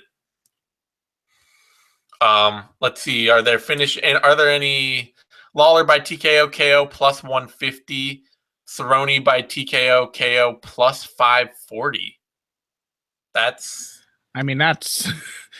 a little tempting, right? That's a little surprising. Cerrone has actually been a pretty good knockout artist in these later days of his career. He's been knocking people out pretty consistently since about 2014, and only gotten more dangerous. Those head kicks, man. Robbie Lawler looking angry may not be enough to, Matt Brown tried that approach and it didn't pay off. Yeah, and Lawler, like I say, there is this, maybe Hooft will, break it out of him, because I think Lawler is a very trainable fighter. He seems to be an eminently coachable fighter. Mm-hmm. But so maybe Hooft will train out of him. But there is this sort of supercomputer Lawler thing where he just has to, no better example of that than the Melvin Manhoof fight. Mm. Where he's just getting wailed on for how long did that last? That was for several minutes of just Melvin Manhoof absolutely wailing on Robbie Lawler. Yeah, about 3.5 minutes. He just chewed up Robbie Lawler's legs. Just tore him apart. And then you hear Robbie Lawler afterward, and he's like, "Nah, I knew where that punch was." You know, I was pretty sure I was going to knock him out at some point. And it's just, he has to have that input of like, here's the speed and power. Here's what's coming after me. Here's how this guy fights. Here are the opportunities. And then he finds out how to solve it. But if he doesn't have, but it's I think the real key for Lawler might just be to kick more himself. Like, he's actually a very good offensive kicker. And often what happens is that his opponents just get to have the kicking aspect of the fight. It's all theirs. But when Robbie Lawler is kicking people like he did to Jake Ellenberger, like he did to Bobby Volker, or Rory McDonald, like he can, that alone allows him to control more ranges and the overall pace of the fight. He just doesn't do it that much. Rob. We'll see. Henry Hooft, man. If Henry Hooft told Robbie Lawler to block a kick with both hands at once and also to throw kicks of his own, that might be all we need. It might be. To see him come back in style. All right, women's featherweight bout for the vacant featherweight title now. Cris Cyborg, Tonya Evinger. And this doesn't really need that much breaking down. I like Tonya Evinger a lot. I'm glad she's in the UFC. I'm glad that Shelby and Dana White got over themselves and brought her into the fold, even if it is on late need. Did they have some kind of thing against her that I wasn't aware of? There was a lot of talk that they just didn't like her attitude and her, like, I don't need the UFC attitude. And well, of course they don't like that. Everybody needs the UFC. Yeah. There's a lot of talk for years that there's just if Tonya Evinger would only ingratiate herself a little more, she would be in the UFC. She's basically going to be to them a new Nick or Nate Diaz, like just a constant thorn in their side who doesn't like them and doesn't feel compelled to pretend to like them. Yeah. And also, as Pat said on Heavy Hands, is in a sport full of people who love women, Tonya Evinger may be the thirstiest fighter now on the UFC roster. She's awesome, man. Like, she is proof that you can be infinitely horny online and still make it to the UFC. Isn't she just like constantly hitting up people on Twitter and stuff like that? Just like trying to set up. Always talking about how unfocused she is because she can't like get with some girl or something like that. It's just, Anyway. Yeah. I met this girl at the bar and I vomited right there in front of her because I was tired and drunk, and she didn't like it. And Tonya Evinger doesn't understand that. But the thing with watching tape on any fighter versus Cyborg, the question is always, how do they close distance? Yeah. Or even, do they close distance? Yeah.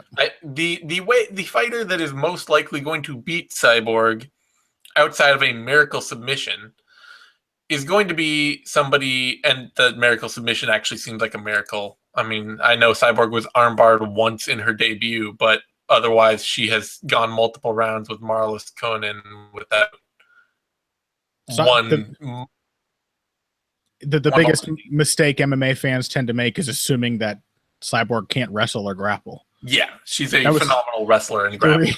The reason that so many people insanely thought that Ronda Rousey would beat Cris Cyborg, I'm like, she can do all the stuff, right? She just usually knocks people out really quickly. That's all. Yeah.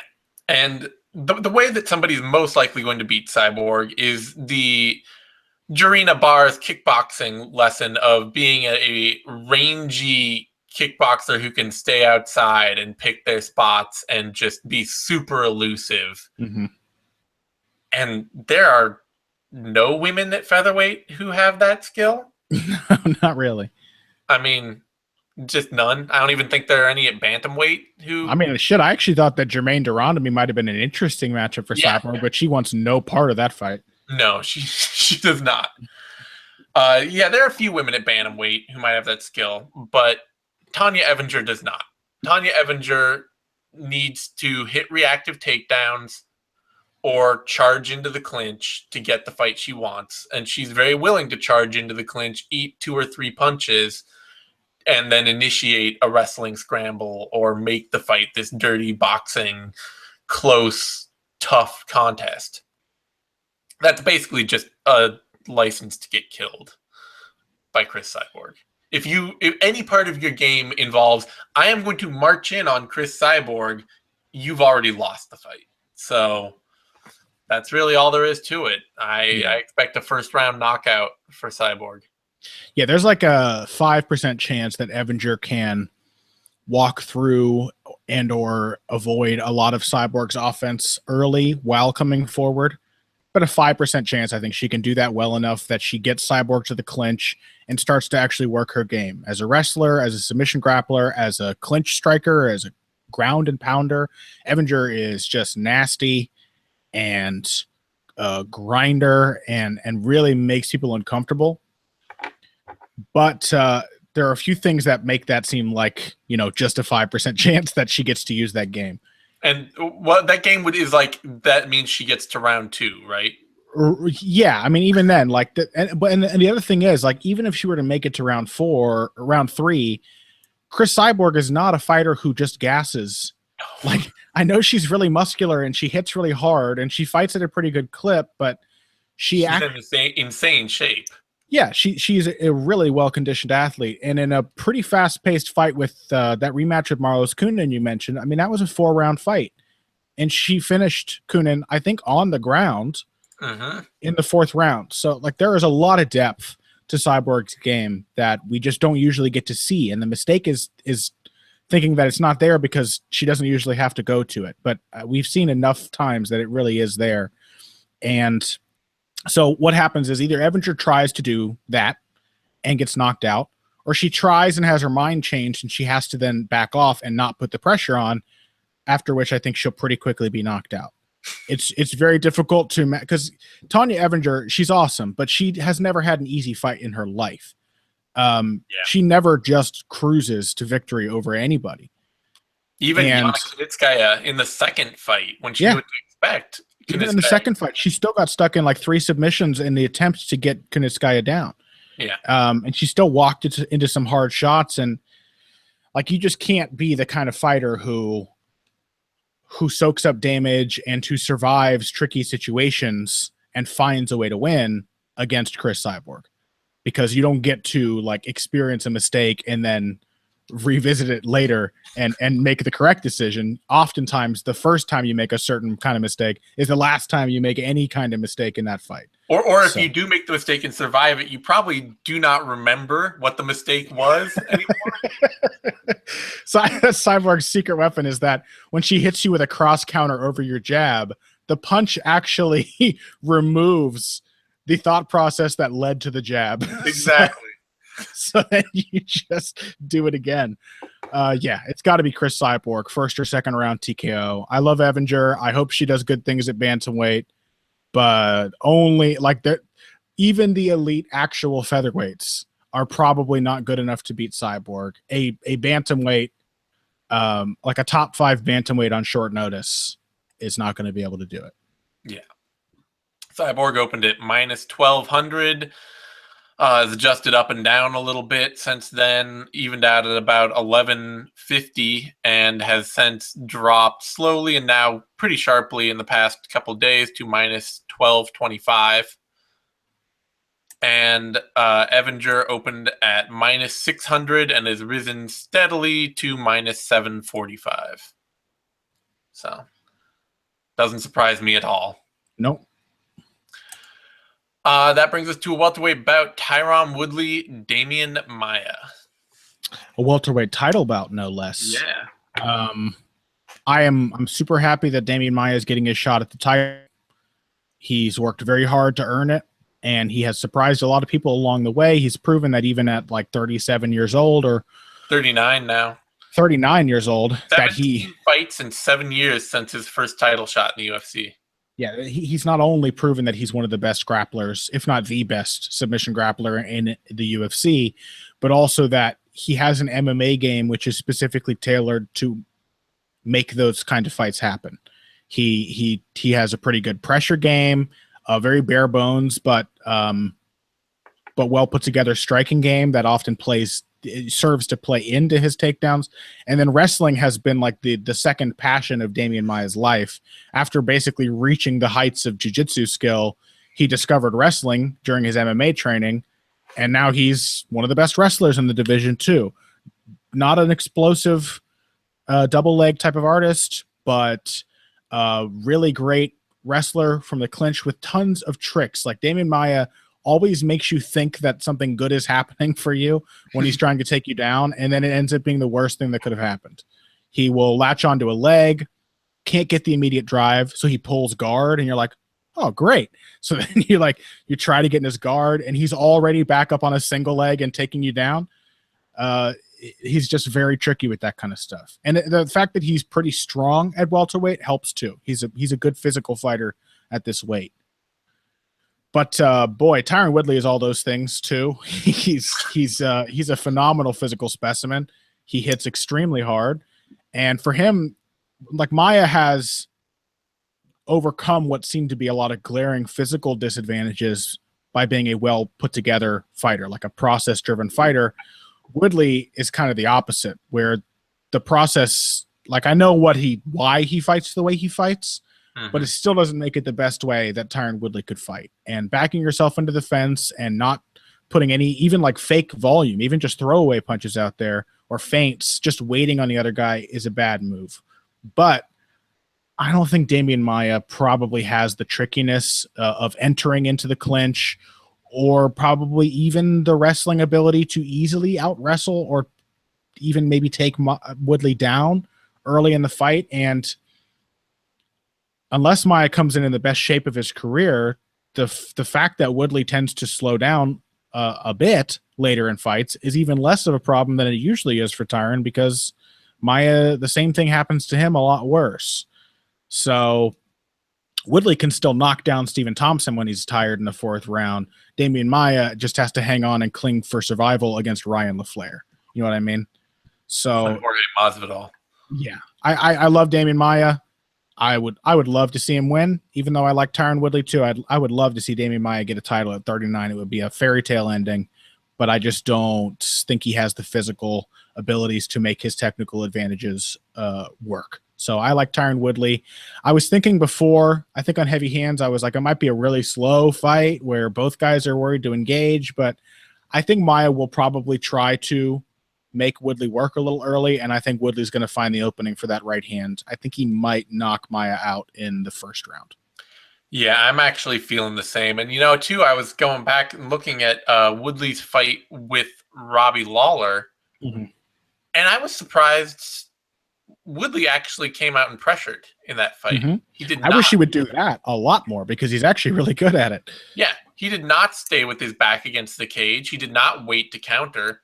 He just came out and put Robbie against the cage, and he forced Robbie into a bad situation and hit him. He led the fight.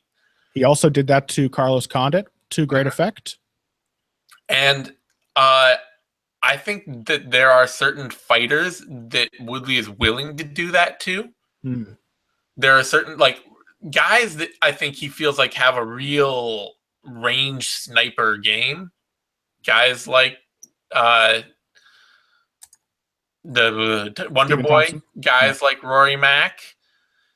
They can, even guys like Kelvin Gastelum, surprisingly, they can back Woodley off and make him fight this very, back himself up, wait for the counter, be that fighter. I wouldn't be surprised if he's much more willing to lead against Demian Maia. Yeah, and I think too, not only is Maia just slower and obviously more hittable on the feet, but perhaps there's a chance that the main thing behind Woodley's style is that he doesn't want to be tired. Yeah. The fact that people decry him for gassing all the time is actually false, because he doesn't really allow himself. Gas. He fights to make sure he doesn't gas. Yeah, he doesn't allow himself to. But I think he has backed himself into this corner where he thinks that against a certain type of opponent, and they tend to be those rangy snipers, that he can't afford to let them take over late. And so he doesn't do anything except look for the kill in various key moments. Yeah. I think it's possible that knowing that Maia gasses, that Maia's slower, that if Maia's working too, he's always going to be a little more tired than Tyron, that he might come out and be willing to throw down. At least maybe this is wishful thinking, but I hope he will, because Tyron Woodley feinting and using throwaway punches to set up his power and pressuring. He also pressured after he hurt Stephen Thompson in round 4 and did it really well. Again, like he's actually a pretty damn good pressure fighter as like an aggressive counterpuncher. He just doesn't ever feel free to do it. Yeah. But this might be one of those fights where that opportunity is open to him. And if he doesn't, if he just sits back, then for Maia, the problems become that he really has to come after Woodley. Mm-hmm. Like, he can't just try and snipe Woodley from range. That would be a terrible idea. It would be amazing. What if Demian Maia just tried to kick Tyron Woodley's legs for the first 3 rounds? It just never came closer than 5 feet. Boy, I would love that. That would be hilarious. But, you know, Maia's not going to do that. He doesn't want to. He's got confidence in his jiu-jitsu and in his wrestling, and he's got to fight with that confidence. He almost Can Maia Jake Shields Tyron Woodley, though? I don't think that Tyron Woodley is the same fighter to be Jake Shields, frankly. I don't think that guy exists anymore. His game, you know, the guy who shuts down against ranged snipers is, I think, an offshoot of that. But I don't think the guy that gets Jake, you know, that just kind of shuts down against Jake Shields exists anymore. And more to the point, we watched that fight again, and he didn't lose to Jake Shields. I mean, no, he actually outstruck Shields in the clinch and obviously landed with more power, because anyone who's fought Jake Shields has landed with more power than Jake Shields. Yeah, he didn't lose that fight. Yeah. But a lot of the predication of what made that fight work for Jake Shields. I remember, like, you know, let's talk about Demian Maia working with Jake Shields. They're like, no, not working with. Is he maybe? He's at the very least, he was like, oh, somebody asked him if he could take anything away from the Jake Shields win. He was like, oh, I don't know if I can. And it's like, you got to realize, first of all, not only did Jake Shields not really win that fight, but he won it by being insanely durable. He won it by being Jake Shields. Yeah, he won it by being Jake Shields. And Demian Maia can't be Jake Shields. Like, the things that make Jake Shields such a funky striker, somebody who competes with GSP, even, like, does an okay job in a GSP fight, is this insane durability and self-belief in himself as a striker. You could give Jake Shields is easily the 2nd or 3rd best welterweight of all time. He's one of the greatest fighters we've ever seen. And you could give his exact skill set to 99% of other people, and it would be terrible MMA fighters. They would not be good. So I really don't see that anything there for Maia to take away is like, oh, I could do what Jake Shields did. No. That's not happening. Fair point. So yeah, I'm also seeing a 1st round knockout. I think Maia is going to have to pressure his game, and he's going to open himself up, whether it's rushing into the clinch or whether it's diving on a takedown and getting hit with hammer fists and all sorts of short counter shots, working for a takedown, because Masvidal hit him with a lot of those too. You know, it wasn't like Masvidal being a difficult guy to take down, landed a lot of offense on Demian Maia in that fight. Yeah, although I do think Masvidal's probably got better jiu-jitsu than Woodley. Probably, but Woodley's never been submitted. Yeah, that's true. And Maia, this is the other thing too. Maia is not I got a good position, I will now instantly lock up the submission and end it fighter. I think he is. It's just that people are so defensive when he gets on them, so he has to be very methodical. Like, there's that, and it's also that I think he certainly has worked harder to be more of that fighter lately. Yeah, but mostly he gets a position and he does everything he can to keep that position, and while keeping that position, works to break down and create openings for submissions that he is then very good at finishing. Like, it's not like he's a bad submission finisher, But there's a process. There's a Mm-hmm. series of steps. He's not Godofredo Pepe out there who's just like, well, let me try to get the arm bar immediately and we'll go from there. It's let me establish back control, get my body lock, get my hooks in. Okay, now I'm going to start hand fighting and looking for the rear naked choke, and we're going to play this game. And if I get it, you're fucked. Mm-hmm. But if I don't, I'm happy to work this game and make it, a prolonged thing. And that, as we saw in the Masvidal fight, that gave Masvidal plenty of chances to light Maia up in the course of that fight. Demian Maia really is the Floyd Mayweather, like the old Floyd Mayweather of MMA. His game is so minimalist. Like Maia used to get all kinds of submissions and do all kinds of stuff. These days, it's like the same exact passes, the same exact takedowns, the same scrambles. Everything is controlled. Mm-hmm. Everything is what he wants it to be. And his last 4 submissions have all been rear naked chokes. Like there is something very simple that he is working towards. But I don't think any of that that direction is going to be enough to get him a win here. Woodley opened at -210, adjusted down, back up, adjusted at -185, has slowly slidden back down to -207 now. Slid back down, not slidden. Slidden's not a word, whatever. Slud. He slud. He slud. Maia adjusted up and down from opened at +160, adjusted up and down to +160 again, and has slowly risen to +168. Frankly, I think those odds are still really narrow on Woodley. Maia beating Tyron Woodley here would be a huge upset to me. Yeah, it's so hard to have like a lot of confidence in Tyron Woodley, though. You know what I mean? Like, him beating Wonderboy twice to me or like drawing and then beating Wonderboy is a lot more confidence bringing to Woodley's ability to win against elite welterweights who aren't going to go out there and like make a fight difficult on him in general. Like I don't see any reason to doubt Woodley in a fight like Maia. Yeah, I think the feeling is that it always feels like there's something else it often feels like there's something else he could do to make a difficult fight easier on him, and he doesn't do those things. But the point still stands that this is probably not one of those difficult style matchups to begin with. So watching him, like his ability to just flatline Robbie Lawler, Dong Young Kim, and Koscheck,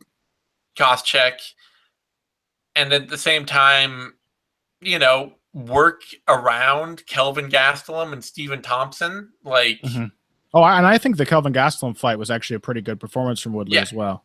He's not losing tough fights, and no, for Maia, like I don't see an easy way for Maia to make this fight difficult on Tyron Woodley. Yeah, I'm with you.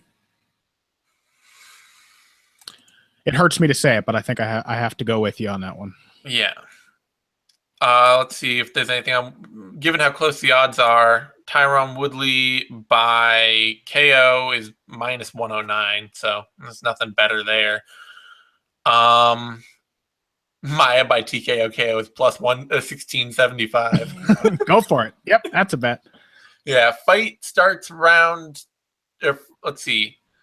Fight starts round 2 is -292. Fight won't start round 2 is +232. Woodley in round 1 is +350. I don't know. Maybe Woodley in round 1 is worth a look, but also like I'm just not convinced. Like I don't know how each of these guys is going. What happened in the Wonderboy fights was like both guys were too worried about what the other one was going to do something, and that could be the case here. If both guys choose to shoot themselves. It is a damning indictment of Woodley's ability to game plan for opponents, to me. Yeah, true. It's just like, you should know how to approach this fight. You should know how to, like, execution is another question, but everybody in the MMA world should know how they would approach Demian Maia, because you know exactly what he needs to do. It's true. He always makes it insanely tough on people. I'm just saying, for Woodley, this feels like exactly the right fight for him. Yeah. No, I think I have to agree. That brings us to a light heavyweight bout. Daniel Cormier, Jon Jones, our main event, a fight years in the making, and a rematch years in the making. And it's a fight I'm so happy for. Like, I'm happy Jon Jones is back. I said this on the roundtable as well, that like MMA fans really have to be thankful for what a talented fuck up Jon Jones is. Oh yeah, because he gives so much to fandom in this sport. Like, it is impossible to have an impartial take on Jon Jones. True. You know, like even like an impartial, a take that might seem impartial is still taking a side because, like, oh, Jon Jones represents that great athletes are often great athletes because they're not very good people. Like, that's the middle road take, and it's still a take. Yeah. I think it's still a pretty strong take. Yeah, like he has done a whole bunch of shit now that deserves to have himself raked over the coals for.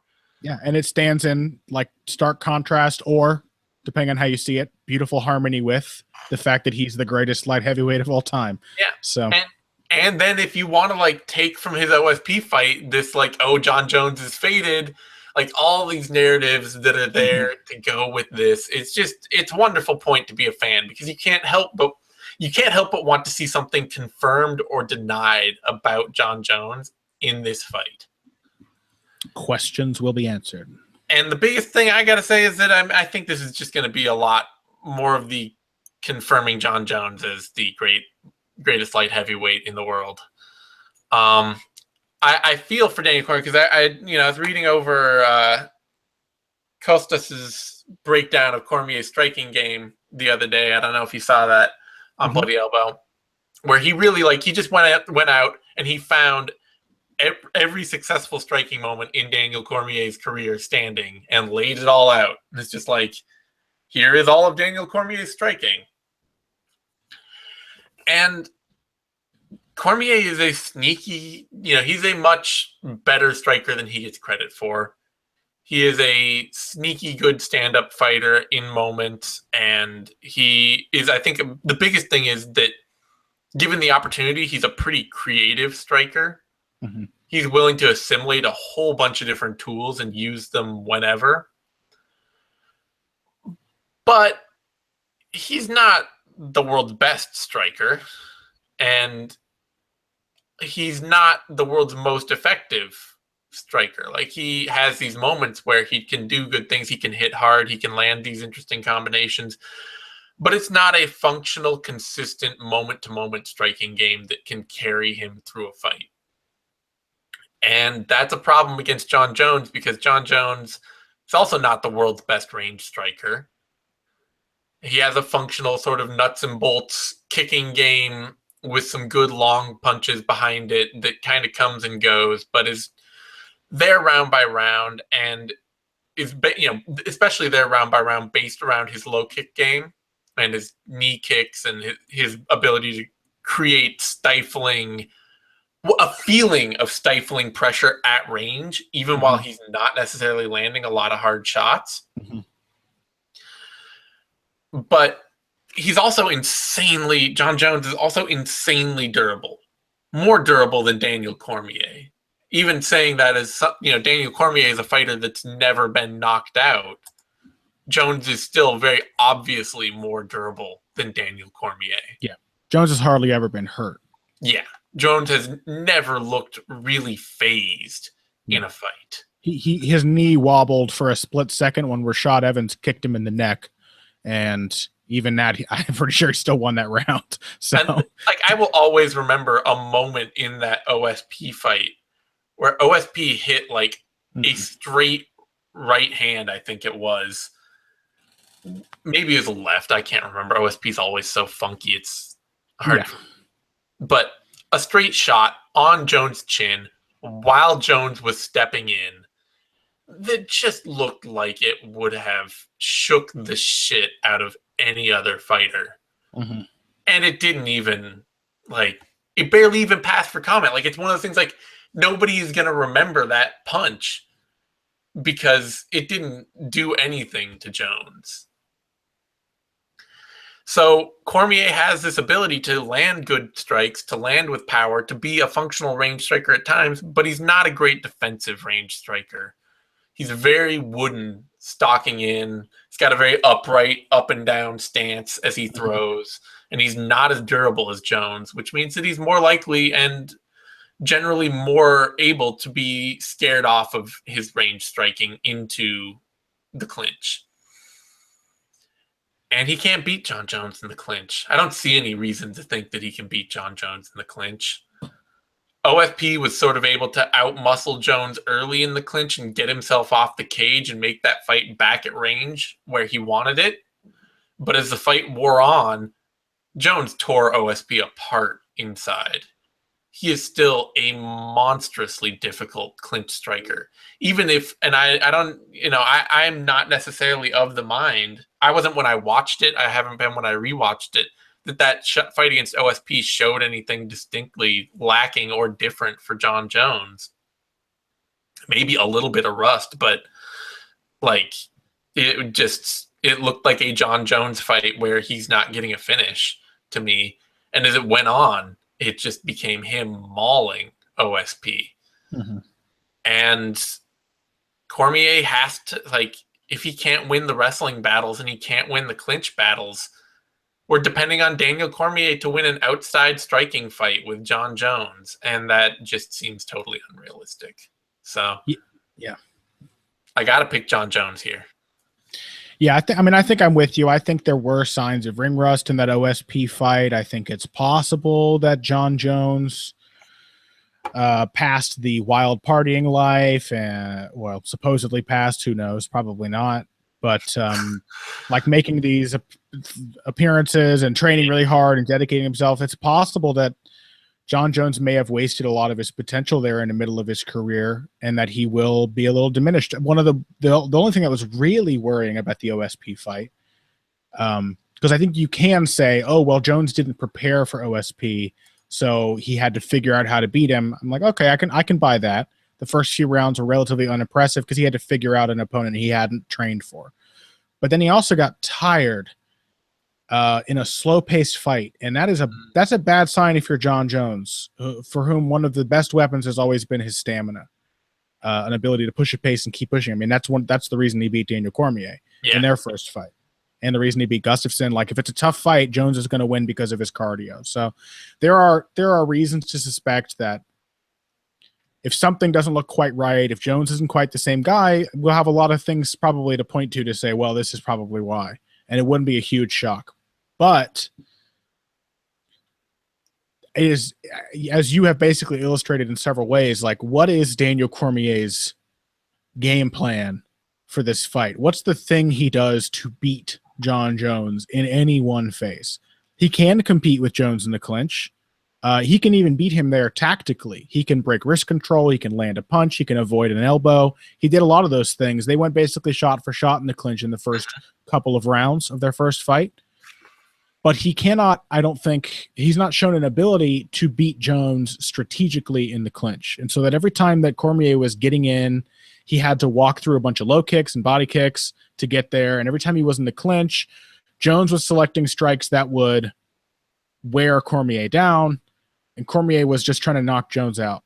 And if he can't knock Jones out in the feet, it's going to be a competitive fight that becomes an easier fight for Jones, provided Jones's stamina is what it once was. And if that's his only choice, then he's got to wrestle Jones. And that proved really, really difficult in their first fight. In fact, I think feeling that he needed to wrestle Jones to beat him, or even just to prove a point, added to the attritive damage that Jon was doing to him, because he wasted all the rest of the energy he had left in the tank getting a 3-second takedown that Jones immediately countered and escaped from. Mm-hmm. So it's just tough to see how Cormier approaches this fight without... Here, Pat and I had an argument about this. I'm trying to think of a good way to express this, but we argued on Heavy Hands about the difference between competitiveness and closeness in a fight. And I end up thinking that Pat's opinion is pretty correct. Like, competitive implies that the winner is having to work. The winner had to work for that win. It was competitive. Close implies that both guys have a chance. Both guys had a claim to winning. And Daniel Cormier, I think, will always have competitive fights with Jon Jones. He's super tough. He's very determined. He hits hard. He takes a shot well. And he hates Jon Jones. He really wants to get in there and beat him up. So he's always going to compete with him. But in competing with him, is he going to make it impossible for the fight to be close? In allowing equal exchanges with Jones, is Jones just going to be a little more thoughtful, have a little more foresight in how he uses those early exchanges to set Cormier up for some hard championship rounds? That's what happened the first time. I think it'll probably happen again. I'm going to go with Jon Jones by unanimous decision. Yeah, Jones's cruelty, his natural cruelty, which I think he has quite a bit of. A lot of. Jones is a douche. he's got an attitude. It is really well suited to fighting. Oh, yeah. Because he's that bully mentality that that's not easily broken, because he's not. This is sort of the rare uber bully, if you will. Mm-hmm. But somebody who literally just spends all of their time, no matter what you're doing, no matter whether you're hitting them, no matter whether you're fighting back, whatever it is, he spends all of his time thinking about how to make your life worse. Mm-hmm. And thinking about ways in which he can do little things now that will make him be able to do much worse things to you later. Yeah. Jones really has developed the mindset of like an old school, just leather-faced, weathered catch wrestler or old school pro boxer, where like even your little moves, like a catch wrestler might not be working to submit you, but goddamn, is his top pressure going to be extremely uncomfortable. Yeah, and an old school boxer might not be knocking you out, but he's going to dig his elbows into you. He's going to grind his head against your face. Every moment in a Jones fight is an opportunity for him to, as you said, make the other guy miserable. Yep. It's that old thing. I remember Eugene talking about like how, learning to grapple with catch wrestlers and with guys like that, how they would just like take their forearm and just rub it across your face as they were, on top of you, looking to like move their arm to a new position. Yeah. And just like all these little things that are just really antagonizing and just made to make you really unhappy. Jon Jones is absolutely the dude who digs his elbows into your thigh when he's in your close guard. Yeah. Jiu-jitsu guys hate that shit. And that is Jones does that every single time he rolls. I promise you. And the thing is that those kinds of things, like, you can't just beat that. It's not the bully thing of like, oh, I can just, if I come after them, then they're not going to be able to handle it. No, that's just more opportunity for them to do something to make you miserable. Like, that's what they want. If you get lucky, if you get your own back, great. Good on you. But that's not why I'm here. I'm here to make you miserable next time. Like, maybe that's the Jones, like the real Jon Jones secret: athleticism, build, and creativity, and all that. But maybe the real secret is just that everybody who fights Jones ends up doing it emotionally. Like, everybody who fights him, whether in the lead up to the fight or within the fight itself, he finds a way to make them act on emotional charges. Like, I got to get him back for that, or I'm scared of this, or this is uncomfortable. Like, he makes people feel rather than thinking, and he's always thinking. Yeah. So it's a huge advantage for him. He's always the guy who's sort of marshaling the fight and deciding what to do, and the other person is too often just reacting to him. And it's so hard not to see the build up to this fight and see a very emotional Daniel Cormier getting right back involved in wanting to hurt Jon Jones and wanting to make Jon Jones feel what he feels. And then you have Jon Jones on the other side who just looks like a sociopath. It's just like, I'm not going to feel anything for you. I'm not going to feel anything. That's what he also says to his fiance. She's like, you never come home after training. He's like, I'm not going to feel anything for you. Shut the hell up. Yeah, Jones that's what I mean before when I was like, you can't, my hot take is that you can't separate the greatness of Jones, the fighter, from the terribleness of Jones, the person, because like part of his fighting greatness is just being a kind of a shithead, like a real uncomfortable, unlikable person to deal with in the cage. He's cruel and he's arrogant and he's domineering, and like he does it to everybody, and he did it to Daniel Cormier last time around. The only time he's ever had a fight where he didn't look like he was getting the kind of fight he wanted from the beginning was the Gustafsson fight, and we know now that he barely trained for that. So yeah, it's I would love to see DC win, man. I really like him. And again, like I 100% sympathize with his desire to cause pain to Jon Jones. Like, oh yeah. I can identify Cormier is like this older middle-aged man with like kids and a life story, and Jones is a fucking punk. He just like talks shit to him, and he beat Daniel Cormier in a massive title fight and gave him the suck it gesture. He gave him Crash Bandicoot after a title fight. Like, he's such an immature bully. And as a grown man, Cormier just has to be seething every hour of the day that he thinks about Jones. But that works against him. Yeah, it's the most sympathetic reaction in the world, and yet it's probably the worst possible reaction to have when you're about to fight Jon Jones. Yeah. All right. Jones opened at -185, adjusted down pretty quick to -267, and it's just stayed there ever since. Cormier opened at +150, adjusted up to +223, and is now at +216 without a lot of movement. I really got to feel like that OSP fight has scared a lot of people off of Jon Jones, because he's at pretty close odds for a fight that he very clearly won, and that Cormier doesn't have a lot of easy tools to change. Yeah.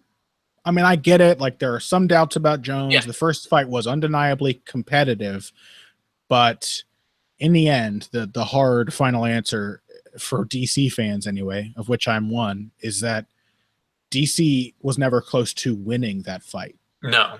It was competitive throughout at least the first 2/3, but he was never close to winning it.